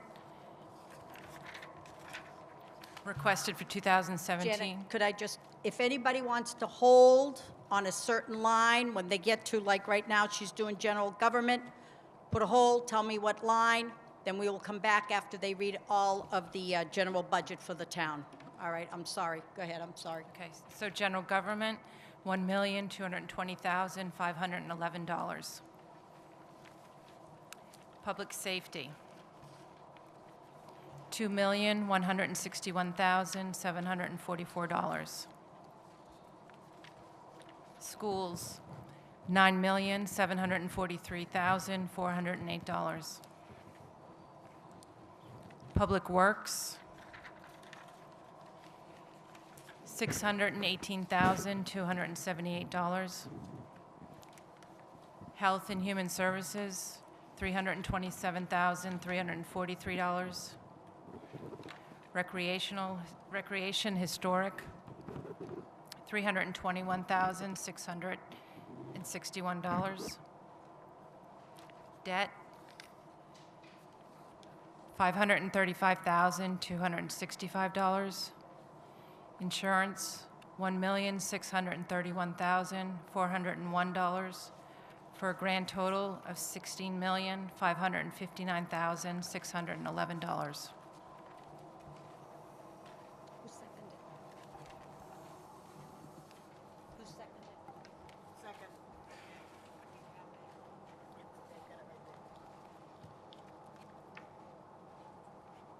I did not hear any holds on the article.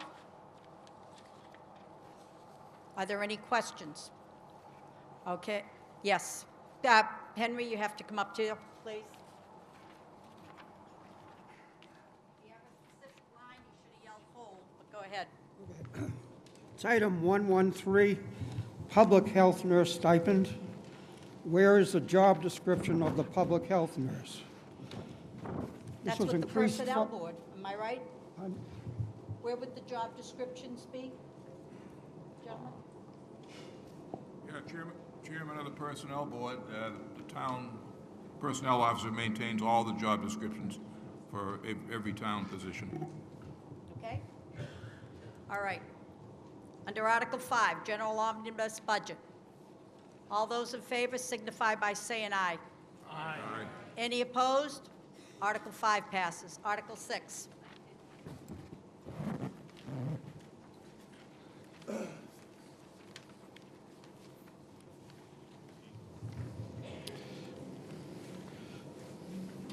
Article 6, I move the town vote to transfer and appropriate the sum of $2,405,110.04 from the Water Department Enterprise Fund for fiscal year 2017 for the following.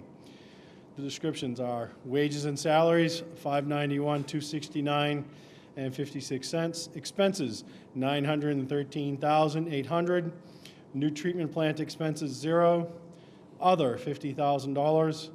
Debt, $850,040.48, for a total operating in debt of $2,405,110.04.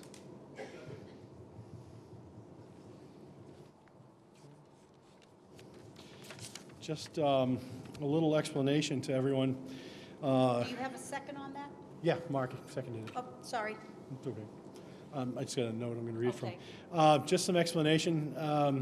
Someone previously, when I stood up here, said, what's an enterprise fund and what's a stabilization fund? And I heard someone say they were new to town meeting tonight. So think of it as the enterprise fund is our checking account, and the stabilization fund is our savings account. It's a lot more complex than that, but I referred earlier that we have money in the stabilization. That means we've put the money aside, but we have to be authorized by town meeting to spend it. So that's just an FYI. Additionally, the budget this year is $2.4 million. Last year, for fiscal 16, it was $2,664,320. And the board, working with the superintendent, and I'll say mostly the superintendent's hard work, should actually reduce the budget by almost 10%, 9.7. So what does that mean? All the things that you said before, passed before, we've put the money aside to do that. We've accounted for it. Tight management of the budget, control, fiscal control of where the money's going, how we're applying it to the activities of the department. So. Okay. Finance Committee? The Finance Committee recommends Article 6. Okay, and it says here on the paperwork here, the Board of Selectmen? Board of Selectmen recommend Article 6. Okay. Any other questions on Article 6? Seeing none, all those in favor of Article 6 signify by saying aye. Aye. Any opposed? Article 6 passes. Article 7. I move the town vote to transfer from the Water Department Enterprise Fund to the general fund the sum of $93,427.92 for the items listed in Article 7 of page 9 of the May 2nd, 2016 annual town meeting warrant, and that any other money spent by the general government on behalf of the Water Department be reimbursed to the general fund from the Water Department Enterprise Fund in fiscal year 2017. Do you have notes on that one or no? Not, it's an arcane accounting situation. Really. It's moving money from one account to another. Okay, Finance Committee? Finance Committee recommends Article 7. Okay, and Board of Selectmen? Board of Selectmen recommends. Article 7. Are there any questions on Article 7? All those in favor of Article 7 signify by saying aye. Aye. Any opposed? Article 7 passes. Article 8. I move the town vote to transfer the sum of $421,000 from the Water Department Enterprise Free Cash to the Water Department Stabilization Fund.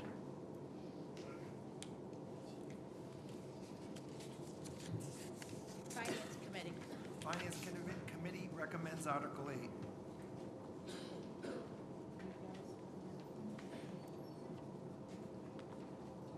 Just the Finance Committee on Article 8. Okay, are there any questions on Article 8?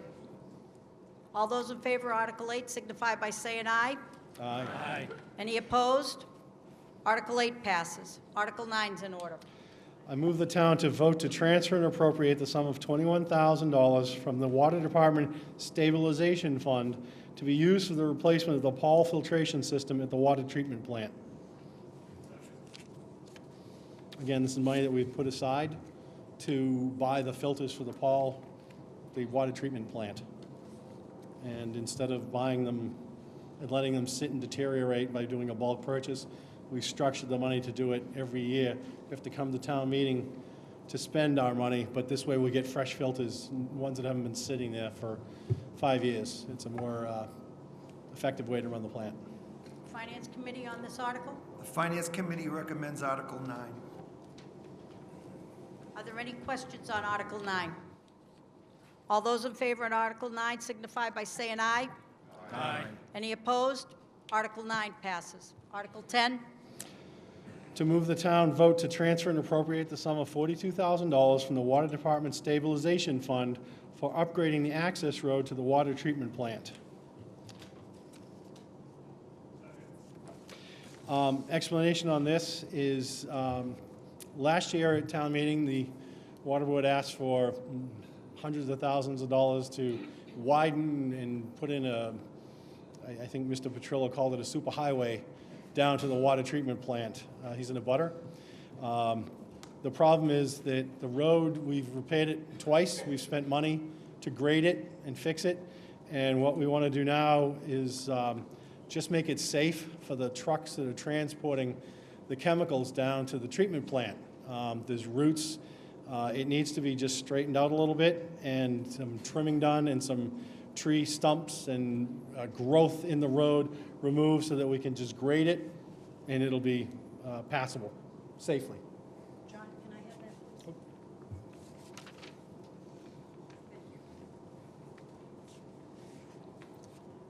that? Bob Petrillo, 916 Haverhill Street. This road runs right beside my house. It has been regraded twice in 2 years, and it's in excellent condition. And I think if you make it any wider or better, there'll be even faster traffic than there already is, because in the condition it is right now, Mercedes or an Audi can go up and down there without a problem. And most of the equipment that goes up and down it is heavy equipment, so I can't see any reason why it wouldn't be able to use this road the way it is. No sense in wasting money that you don't have to. Last year, this thing was voted down big time. Finance Committee on Article 10. The Finance Committee recommends Article 10. John, do you have anything to say to that? I do. I have an Audi, and I went down to the plant once. I'm not doing it again. I ripped the skid plate on my car. And it has been graded twice. And I agree with Bob. I don't want to see a paved road there. And the amount that was asphalt last year was, I think, 260,000 or something like that. It was a lot of money. The numbers were just not correct either. The reason for this now is the trucks that carry the heavy equipment that are going down there, especially in the winter, have had some issues sliding and slipping. And again, they're carrying 55-gallon drums. Someone said, well, they're putting it in the water. Well, a drop in your water is one thing, but 55 gallons falling out in the concentrate, you just don't want that. It's a hazmat, really. We have to take care of these chemicals. But again, the trucks coming down, and it's mostly in the winter when the road degrades terribly. And so, again, trying to be the most cost-effective solution, but again, bringing a solution forward to this road, and with the complaints from the operators, having to come down in the worst weather is when the roads are in the worst shape. Any other questions on Article 10? All those in favor of Article 10 signify by saying aye. Aye. Any opposed? Okay, I'm going to call that over the two-thirds vote for the yes. So Article 10 passes. Thank you. Article 11. Pardon me. The town vote to transfer and appropriate from the Water Department Stabilization Fund the sum of $75,000 for the purchase of a dump truck with a V-plow. We have two, I'll wait for a second. We have two over 10-year-old trucks. We need one that's, the description I like to use is right-sized for the water treatment plant and the way that the water department is now. 10 years ago, they needed giant dump trucks and moving things. They don't need a pickup truck. They need something bigger, and this is more than we will need. It's voting up to. We've priced out the trucks, and this will give us enough wiggle room to put it out for bid. We did that successfully with the previous truck, and it's just time to replace the two really old pieces of equipment. Finance Committee? The Finance Committee recommends Article 11.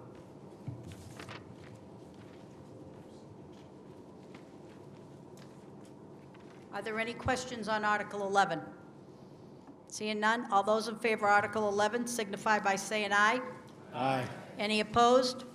Article 11 passes. Article 12. Madam Moderator, Articles 12 through 15 are standard annual articles. We vote them as a team.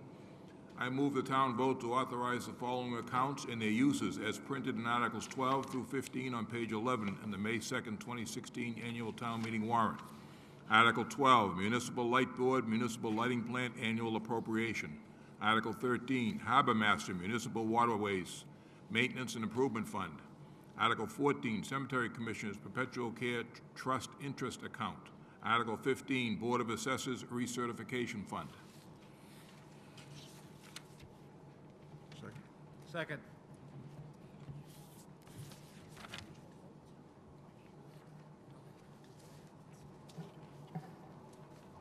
Finance Committee's recommendation. The Finance Committee recommends Articles 12 through 15.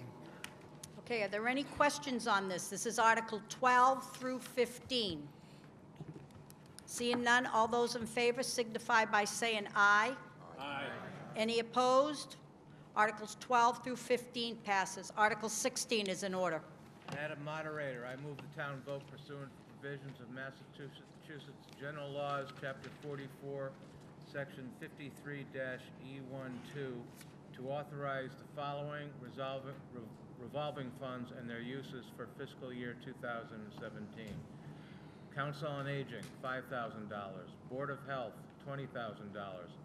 Parks and Recreation Committee and Board of Selectmen Field Maintenance, $30,000. Board of Selectmen, $2,000.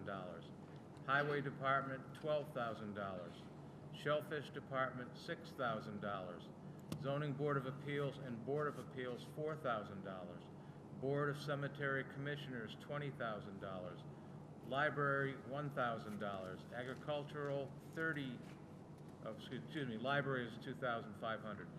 Agricultural, $1,000. Harbor Master, $30,000. And finally, Board of Selectmen and Parks and Recreation Community Events, $20,000. Second. Finance Committee, please. The Finance Committee recommends these articles.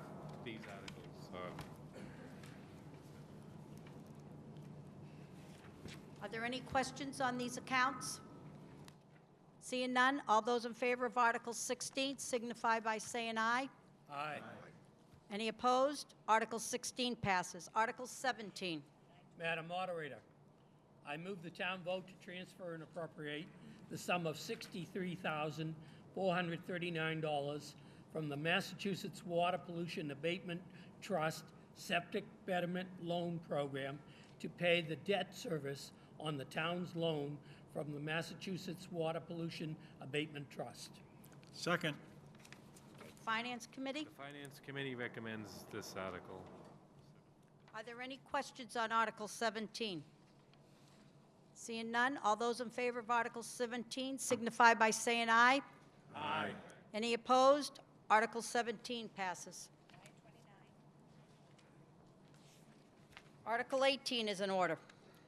Madam Moderator, I move that the town vote to appropriate the amount of $800,000 for the purpose of paying the costs of a feasibility study related to the Pine Grove School located at 191 Main Street, Raleigh, Massachusetts, including the payment of all costs incidental or related thereto, and for which the town may be eligible for a grant from the Massachusetts School Building Authority, MSBA, said amount to be expended under the direction of School Committee. To meet this appropriation, the treasurer, with the approval of the selectmen, is authorized to borrow said amount under and pursuant to the Mass General Laws, Chapter 44, or pursuant to any other enabling authority. The town acknowledges that the MSBA grant program is a non-entitlement discretionary program based on need as determined by the MSBA, and any cost to the town incurs in excess of any grant approved by and received from the MSBA shall be the sole responsibility of the town, and further provided that the appropriation hereunder shall be subject to and contingent upon an affirmative vote of the town to exempt the amounts required for the payment of interest and principal on said borrowing from the limitations on taxes imposed by Mass General Laws 59, Section 21C, Proposition 2.5, and that the amount borrowing authorized pursuant to this vote shall be reduced by any grant amount set forth in the feasibility study agreement that may be executed between the town and the MSBA. Second. Finance Committee recommends this article. Okay, it's been moved and seconded. It's Article 18. This is a two-thirds vote. This is a two-step process. The second part of this, if it passes here, will be the questions on the ballot on next Tuesday, a week from Tuesday's election. So I'm going to hopefully get a unanimous vote on this so we do not have to count. All those in favor of Article 18 signify by saying yes. Aye. Aye. Any opposed? Thank you. Article 18. Article 19 is in order. Madam Moderator, Article 19. I move that the town vote to appropriate $11,700,000 to be expended by the Board of Selectmen to pay costs of constructing an addition to the police station and constructing a new fire station, and for the payment of all other costs incidental and related thereto, and that to meet this appropriation, the treasurer, with the approval of the selectmen, is authorized to borrow said amounts under and pursuant to Chapter 44, Section 7, parentheses 3, and 7, parentheses 3A of the general laws, or pursuant to any other enabling authority, and to issue bonds or notes of the town thereof. The Board of Selectmen is authorized to take any and all action necessary to accomplish the purposes of this article, and which shall be contingent upon the passage of a debt exclusion ballot question. Second. The Finance Committee? Finance Committee recommends this article. Madam Moderator. As a brief explanation, and we have just for your information, if we could we have 3 drawings of the police fire facility. They're drawn up by our architect. The money was appropriated at a past town meeting for the feasibility study, much like we just appropriated money for the schools. It was done for the police and fire department. So I'd like to read a brief statement and keep it minimal. And then the fire chief, Jim Broderick, is here. The new police chief, Scott Dumas, is here. The architect, I don't think, could make it tonight, but we have his drawings, and we can certainly answer his questions related to the structure of the building at this point. So in reading my brief statement, this is the 3rd attempt in recent years to update and replace the Rowley Police Station and Fire Station. In 1999, the cost would have been $4 million. In 2004, the second time we attempted it, the cost would have been $6 million. Today, we are asking for $11.7 million. Time is money. Construction costs are increasing annually at a rate of 4 to 5% per the architect, so any further delays will just further escalate this cost. The Rowley Police Station was constructed originally in 1985. In 2005, 4 temporary trailers, which when you look at the police station are the white buildings to the right of the current brick building, were added to provide badly needed additional space. They were paid for by seized drug funds at that time. They are currently being leased for a cost of $24,000 per year by the town for each and every year. We cannot buy them, we can only lease them. They were intended originally to last 3 to 5 years. They are now 12 years old. They are in a deteriorating condition. They are energy inefficient and nearing the end of their useful life. It's important that we replace them before they fall apart completely. The fire department is a disastrous situation for both the employees, the equipment, and the town. The fire department works out of a small wooden building built in 1880 as a function hall. It wasn't even built as a garage, it was built as a function hall. It was converted to a fire station in 1936 and has had various structural changes since that time. It is completely out of room for any kind of expansion on a very tiny lot. The building is not owned by the town and is leased for a sum of $9,000 per year from the Fire Association. It is woefully inadequate for today's firefighting needs. Every inch in the building is stuffed with equipment. The fire engines barely fit in the bays or clear the doors to enter and exit the station. There is a single bathroom set, no showers, no locker rooms, and crammed space for every department function. There is no space for equipment maintenance. Walking through the building is like walking through a maze due to the tight space between walls and equipment. Old plumbing, old electrical wiring, and floors supporting the weight of the engines held up by numerous steel lally columns to avoid collapse into the basement from the weight of the fire engines are just three of the major safety issues. This building holds millions of dollars of our firefighting equipment. Last year, we just bought a ladder truck for $750,000. This is the kind of equipment we're storing in this old building. One short circuit in the old wiring in the walls could cause a fire, and if it happened at night, the building would be in flames before the first call firefighter ever got to the building, and we'd lose everything. The police station is over 30 years old. The fire station is over 135 years old. As costs continue to escalate, it is time to invest in updating and replacing these facilities for our police officers, our firemen, and for the protection of our town. We can't afford to wait any longer. As I said before, time is money. Now, I understand there's a substantial cost here. This will be bonded most likely over a 20-year period. If you have an average valued house of $414,000, and some of us live in houses that are higher than that, some of us in lower houses, it's an 87-cent factor. So if you want to write that down, 87 cents per thousand of evaluation. Take a look at your tax bill, multiply the number of thousands by 87 cents, and you can get an idea of what it might cost you for this override. It's an essential situation that we have to deal with. Like I say in my first paragraph, at one point, if we'd have built the building originally in 1999, it would have been $4 million. We would have been paid for by now. We did it in 2004, $6 million. Since that time, and that was 13 years ago, the costs have escalated, and as we all know, building costs are only escalating further. I know it's a dent in people's pocketbooks. The Board of Selectmen, we're all retired. We're living on fixed incomes. I know parents with children and kids and stuff like this. This is our public safety. We have a lot invested in our police department. We have literally millions invested in our fire department. It's long overdue that we update these facilities. And if we don't vote for it this year, I can assure you that we will most likely be back here next year.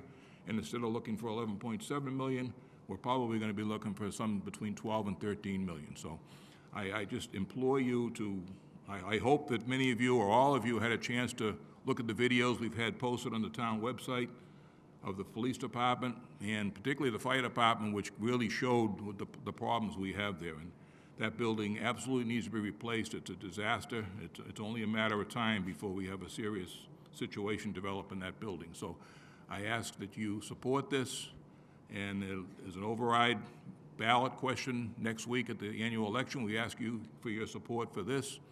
And we're long overdue in terms of updating these facilities, and they'll be good for the next 25 to 50 years if we do that at this point. Thank you. Any questions? Hi, Mo Lavasser, 6 Leslie Road. I was the chairman of the 2004 Public Safety Building Committee. I can't even believe it was 2004, Chief Broderick. I thought it was 2008, so I've lost time. At the time, we had a great committee. It was $6 million. I can close my eyes, it's like Groundhog Day, and we told the town it would increase. Never did I think it was going to increase to this amount. So I just urge you, we went to election and we lost the first time by 50 votes. And we collectively decided, well, within 6 months you could go back and get on the ballot. So we made a command decision to do that because we thought we had momentum. And we didn't win. We did not prevail. There was a message sent to us that they did not want this building.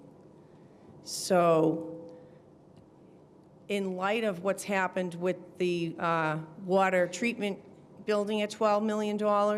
These are large numbers coming for a small town of 5,000 plus. It is large, but this can be done in a way that is managed.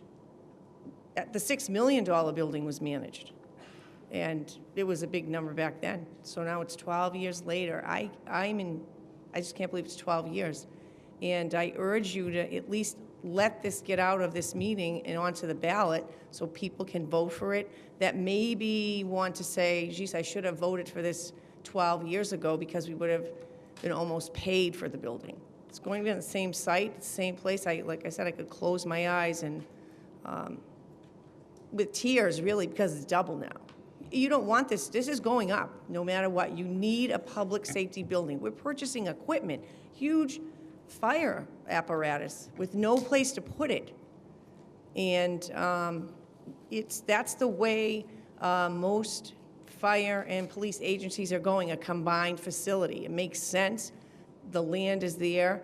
I recall last time there was a hysterical person up here talking about it, that we were in the water aquifer wasn't even close. So I urge you to listen to me. I've done this before. Vote on it this evening to get it out of this meeting and onto the ballot. John? John Manning, Hillside Street. I was the chairman of the committee in 1999 and passed it to Mo 4 years later. It's now almost 17 years on, 16 years, and it's triple the price. If we wait another 4 years, it could be quadruple the price. There's never a good time to do this, never. And we've been competing with the schools and the water and everything. But at this stage, it's almost criminal. That fire department is one day away from a problem. I'd encourage you to look at the videos they described, take a look, or stop by and talk to Mark or any of the guys down there, the chief, Roger, and it's stunning. You'll see it and you won't believe what you see. Same thing for the police station. It is outlived way past its usefulness. And so I'd say the same thing Mo did. Pass it tonight and let the whole town make a decision. So, thanks.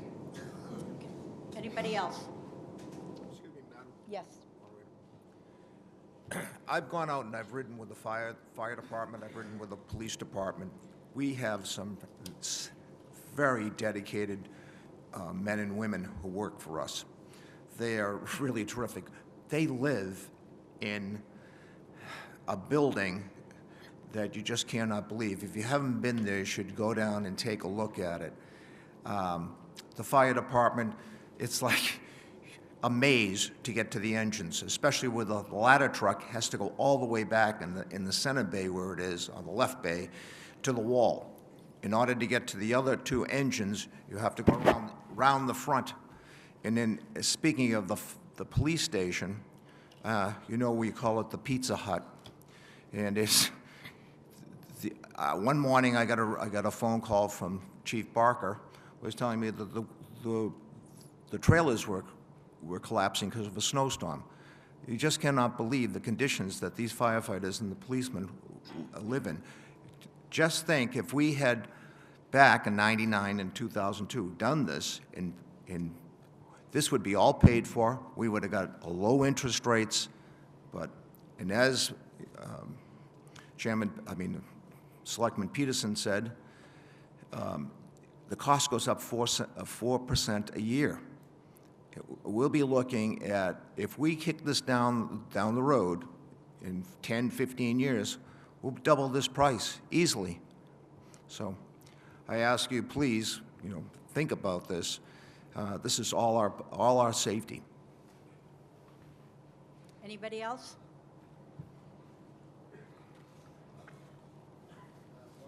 Nine Allen Ave.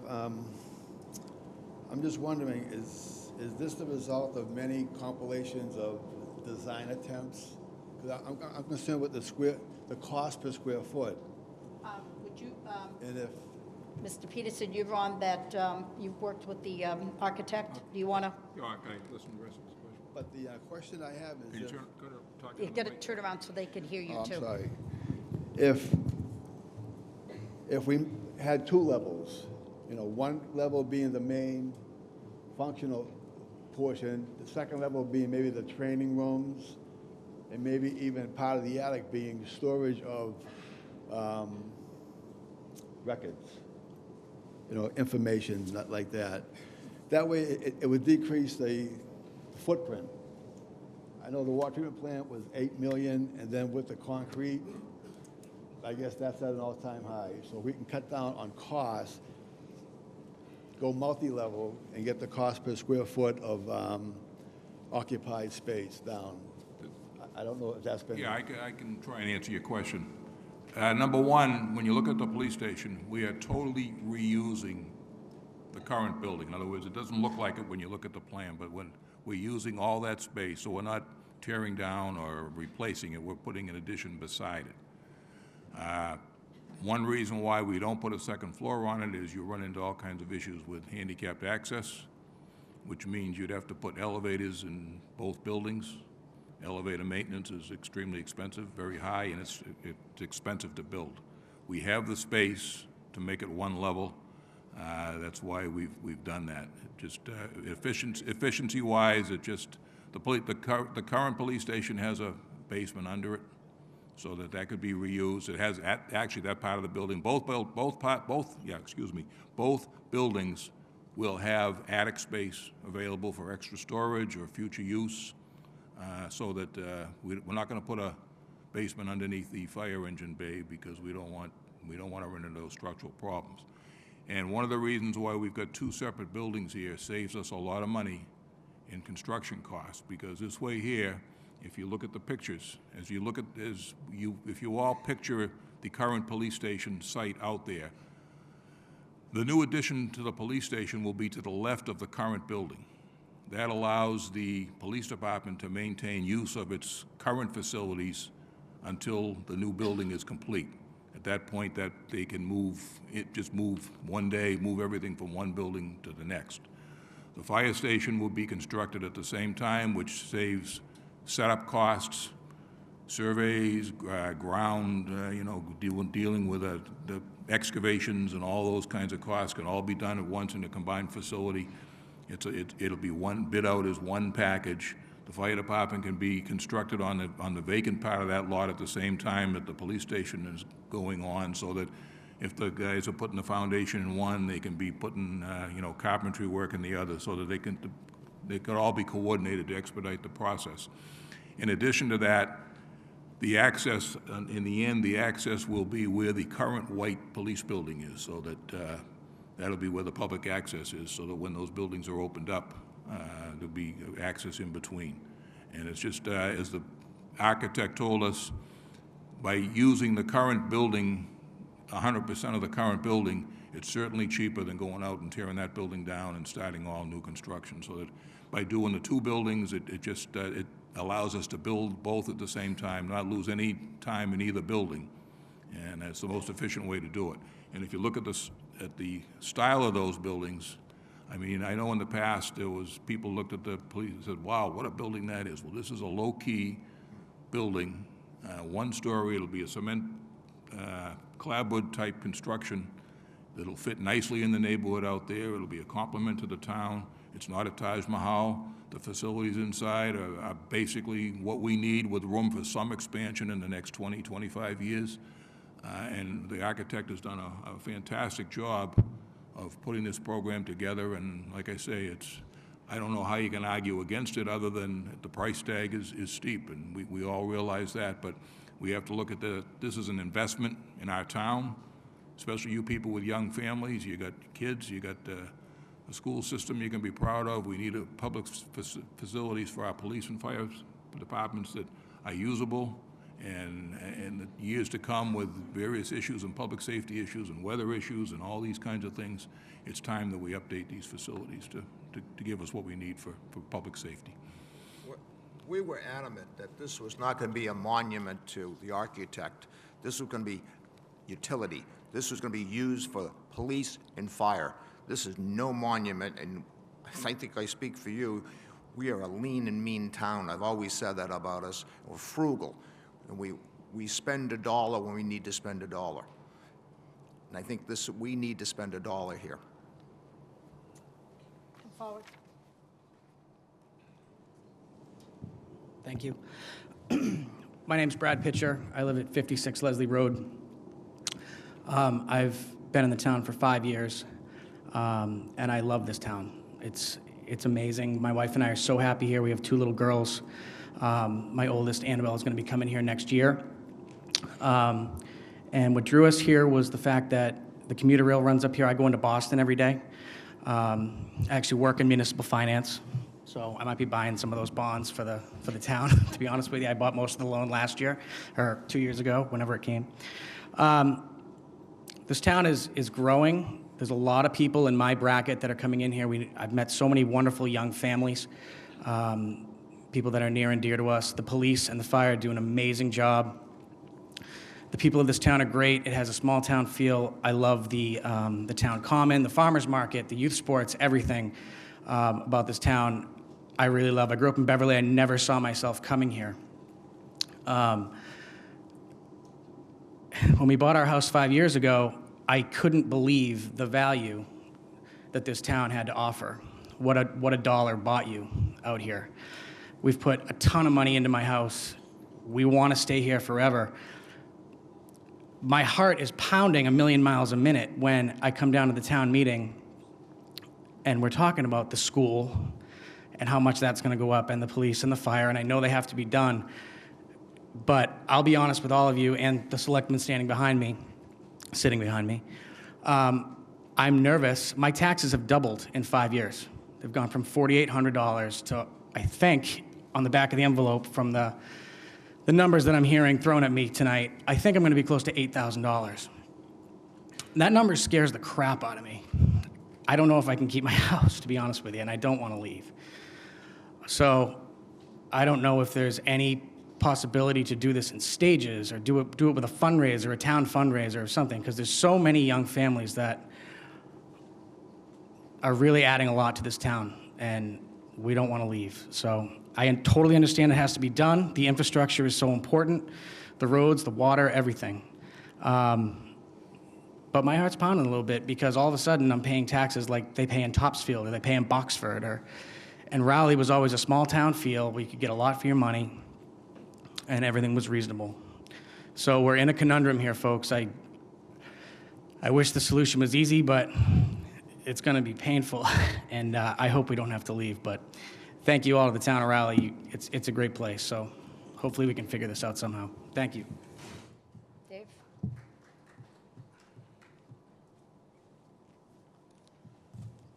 Hi, Dave Levitt, 11 Ocean Ave. I wasn't born in this town, but I was darn close to it. And if I told you my birthday, you'd say, how the hell is he still alive? But I've seen this town go from a one-man police station to what it is today. And they've grown every year. They've grown and grown and grown again, and they've grown some more. But they're groaning at what they actually need. They need a new station. The fire department needs it. We've got to do it. I hate to say it. I don't like spending my tax dollar either, but it's got to be done. So I feel we should vote for it.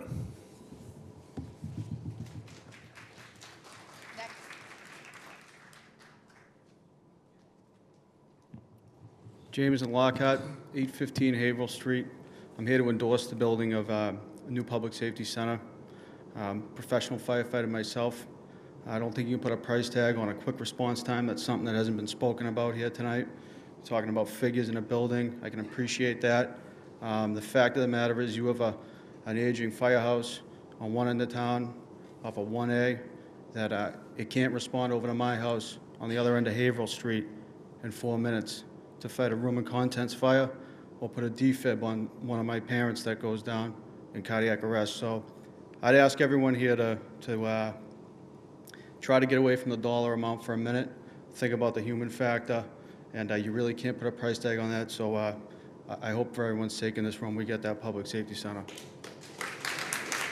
Madam Moderator, I still want to, Madam Moderator, I just wanted to say too, I was asked a question and there was some confusion. I think that this gentleman brings up a good point. We're moving the fire station from downtown to out by the police station. So obviously that's going to affect response times downtown. The intent, and I can't put it in writing because we'll have to deal with it if in fact we get the building, the next step will be to determine how we do it. But our intent is definitely to leave a fire engine, a pumping truck in the downtown area so that that area is covered. I know a lot of the call firefighters and even the regular, our full-time firefighters live downtown, so that their response to get to a fire or get to a medical call or something is going to be a lot quicker if they can go directly to an engine after hours downtown. So, our intent is to have maintain a facility downtown for one engine, so that ultimately we'll have much better coverage for the entire town. Because right now it's a long haul. I live on Newbury Road, which is up heading towards 95. When we get calls, it's a long time, no matter how fast the guys get to the station, especially after hours.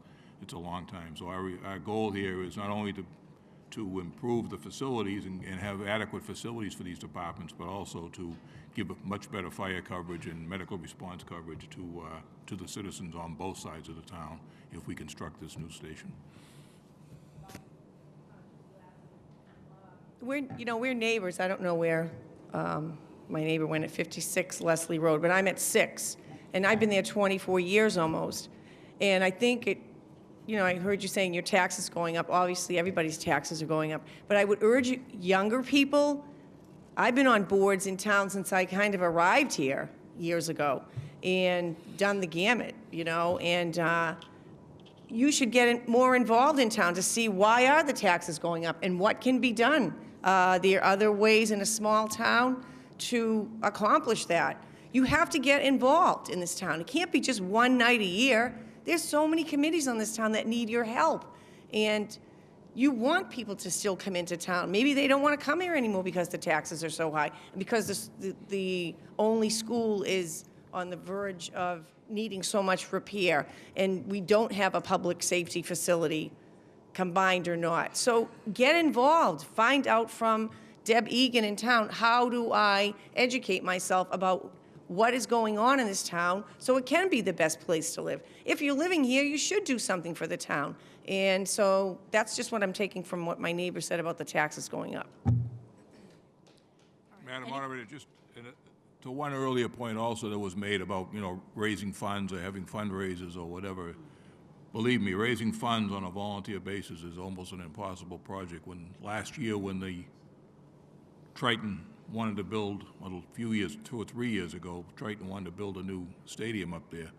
They had a huge fundraising project for 3 towns, Salisbury, Newbury, and Rowley, and they were able to only raise something like $800,000, and most of that came, I think, from the Institution for Savings Bank. Raising money, go out and collecting money in cans and asking your neighbors to donate is fine for small projects, but it's not something that can fund a project of this size. And like I say, we understand the finances. We're all retired. We're all living on fixed incomes. Most of us on the board here have been in town for a number of years. I wish we'd built the station back in 1999 or built in 2004. We certainly wouldn't be in the position of looking for what we're looking for now. So at some point, we have to bite the bullet. Somehow we make it.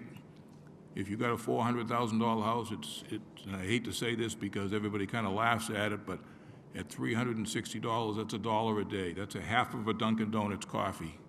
And I don't like to put it that way. It kind of turns me off, but it's a situation that your family, your department, your public safety, our public safety needs these facilities at this point in time. And like I say, with the cost going up, it's only going to get worse. It's never going to come down. So I hope that we can support this project. My name is Glenn Blakeney. I live at 89 Weathersfield Street. When you make an investment like this in your schools and in your police and in your fire department, you're investing in your town. You're investing in the future of Rowley. David That is right. David, right, from Leslie Road? Brad, sorry. You mentioned that Raleigh is a good value. I would submit that Raleigh is still a good value, and what this is going to do is this is going to make your house worth more. For the next 20, 30, 40 years, we're going to be able to attract very high-quality professionals in teaching, fire, and police. And they're going to have a nice place to work. They're going to have a nice place to service us. I think it's going to make your house worth more. Okay. I think we have answered and asked all our questions. Anybody else? And this is the same as the schools. If this passes, it has to be a 2/3 vote. And then if it does pass, it will be one of the questions that is on the ballot when you go to vote next Tuesday on the 10th of May. All right, so I'm going to try for a unanimous vote. If not, we will have to count. All those in favor of Article 19 signify by saying aye. Aye. Any opposed? Thank you. Thank you, thank you. Okay, folks, please give us about 10 more minutes. We've got 5 articles left, and my goal is always to be out of here by 10:30, because then I get to be cranky. All right, so Article 20 is in order. Who's got Article 20? I do. Madam Moderator, I move that the town vote to A, appropriate $53,000 to be extended by the Board of Selectmen for the purpose of undertaking the following capital purchases and improvements. 1, $25,000 for purchasing and installing computers, software programs, server and email hardware and software, and other technological upgrades for the following departments: Information Services Department, Police Department, Conservation Department, Town Clerk, Library, and Inspection Department. 2, $23,000 for the purchase of departmental equipment as follows: defibrillators for the Police Department and a sander for the Highway Department, including the payment of all costs incidental and related thereto. B, authorize the treasurer with the approval of the selectmen to borrow said amount under and pursuant to MGL Chapter 44, Section 7, or pursuant to any other enabling authority, and to issue bonds or notes of the town therefore. And C, authorize the Board of Selectmen to take any other action necessary to carry out this project. Second. Finance Committee, Article 20. The Finance Committee recommends this.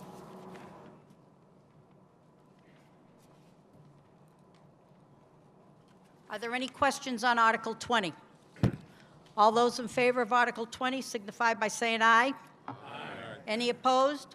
Article 20 passes. Article 21.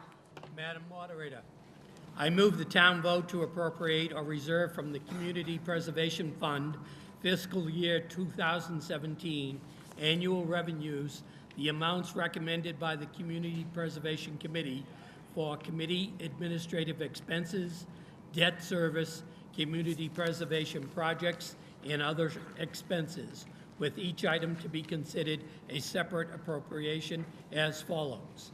Appropriations, administration, 5%, $24,998.91.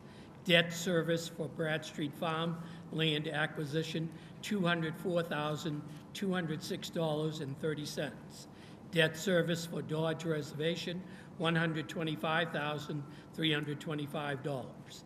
Reserve, creation and support of affordable housing, $19,366.87. Second. Finance Committee. The Finance Committee recommends Article 21. Any questions on Article 21? All those in favor of Article 21 signify by saying aye. Aye. Any opposed? Article 21 passes. Article 22. Madam Moderator, I move the town vote to approve the Whittier Regional Vocational Technical District Committee's vote on February 10th, 2016 to establish a stabilization fund pursuant to Section 16G.5 of Chapter 71 of the Massachusetts General Laws. Said stabilization fund to be invested and to retain its own interest earnings as provided by law, and further set up an operational line item to be created to transfer funds, available monies, into said stabilization fund. Second. Okay. Finance Committee? Finance Committee recommends Article 22.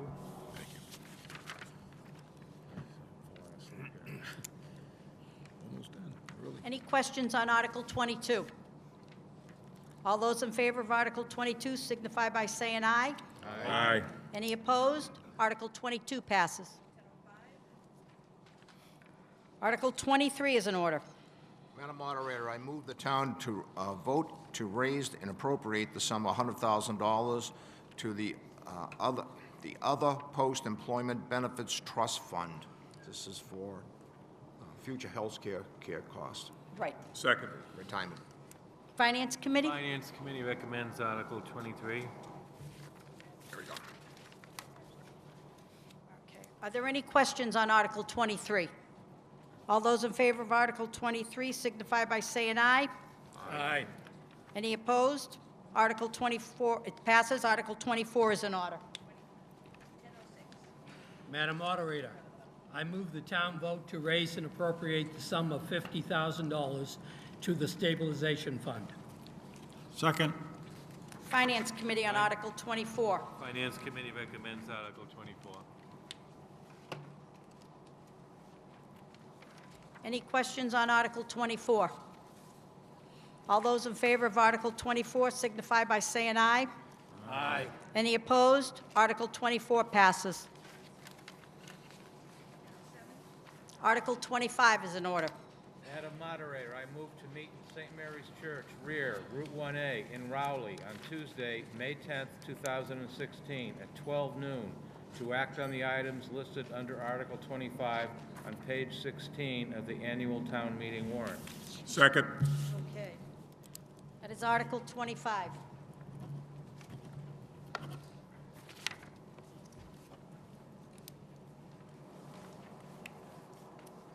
And before I call on the vote on this one, this is the last article of the night, and before I take a motion to adjourn, I would like to ask if any of you would please, when you do get up to leave, if you would please fold your chairs, and the racks are in the back, which will help the janitors, because the school needs to get ready to have children in it tomorrow morning at 8 o'clock.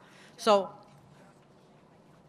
oh, yes, and I would also like to thank the counters, the 4 of them. You were only used once, but that means that we had a nice, smooth-moving town meeting.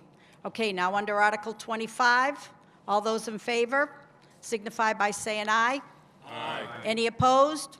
Article 25, and I will entertain a motion to adjourn. Madam Moderator, I move the town vote to adjourn May 2nd, 2016 annual town meeting. Second. It's been moved and second to adjourn the annual town meeting. All those in favor signify by saying aye. Aye. Any opposed? Thank you.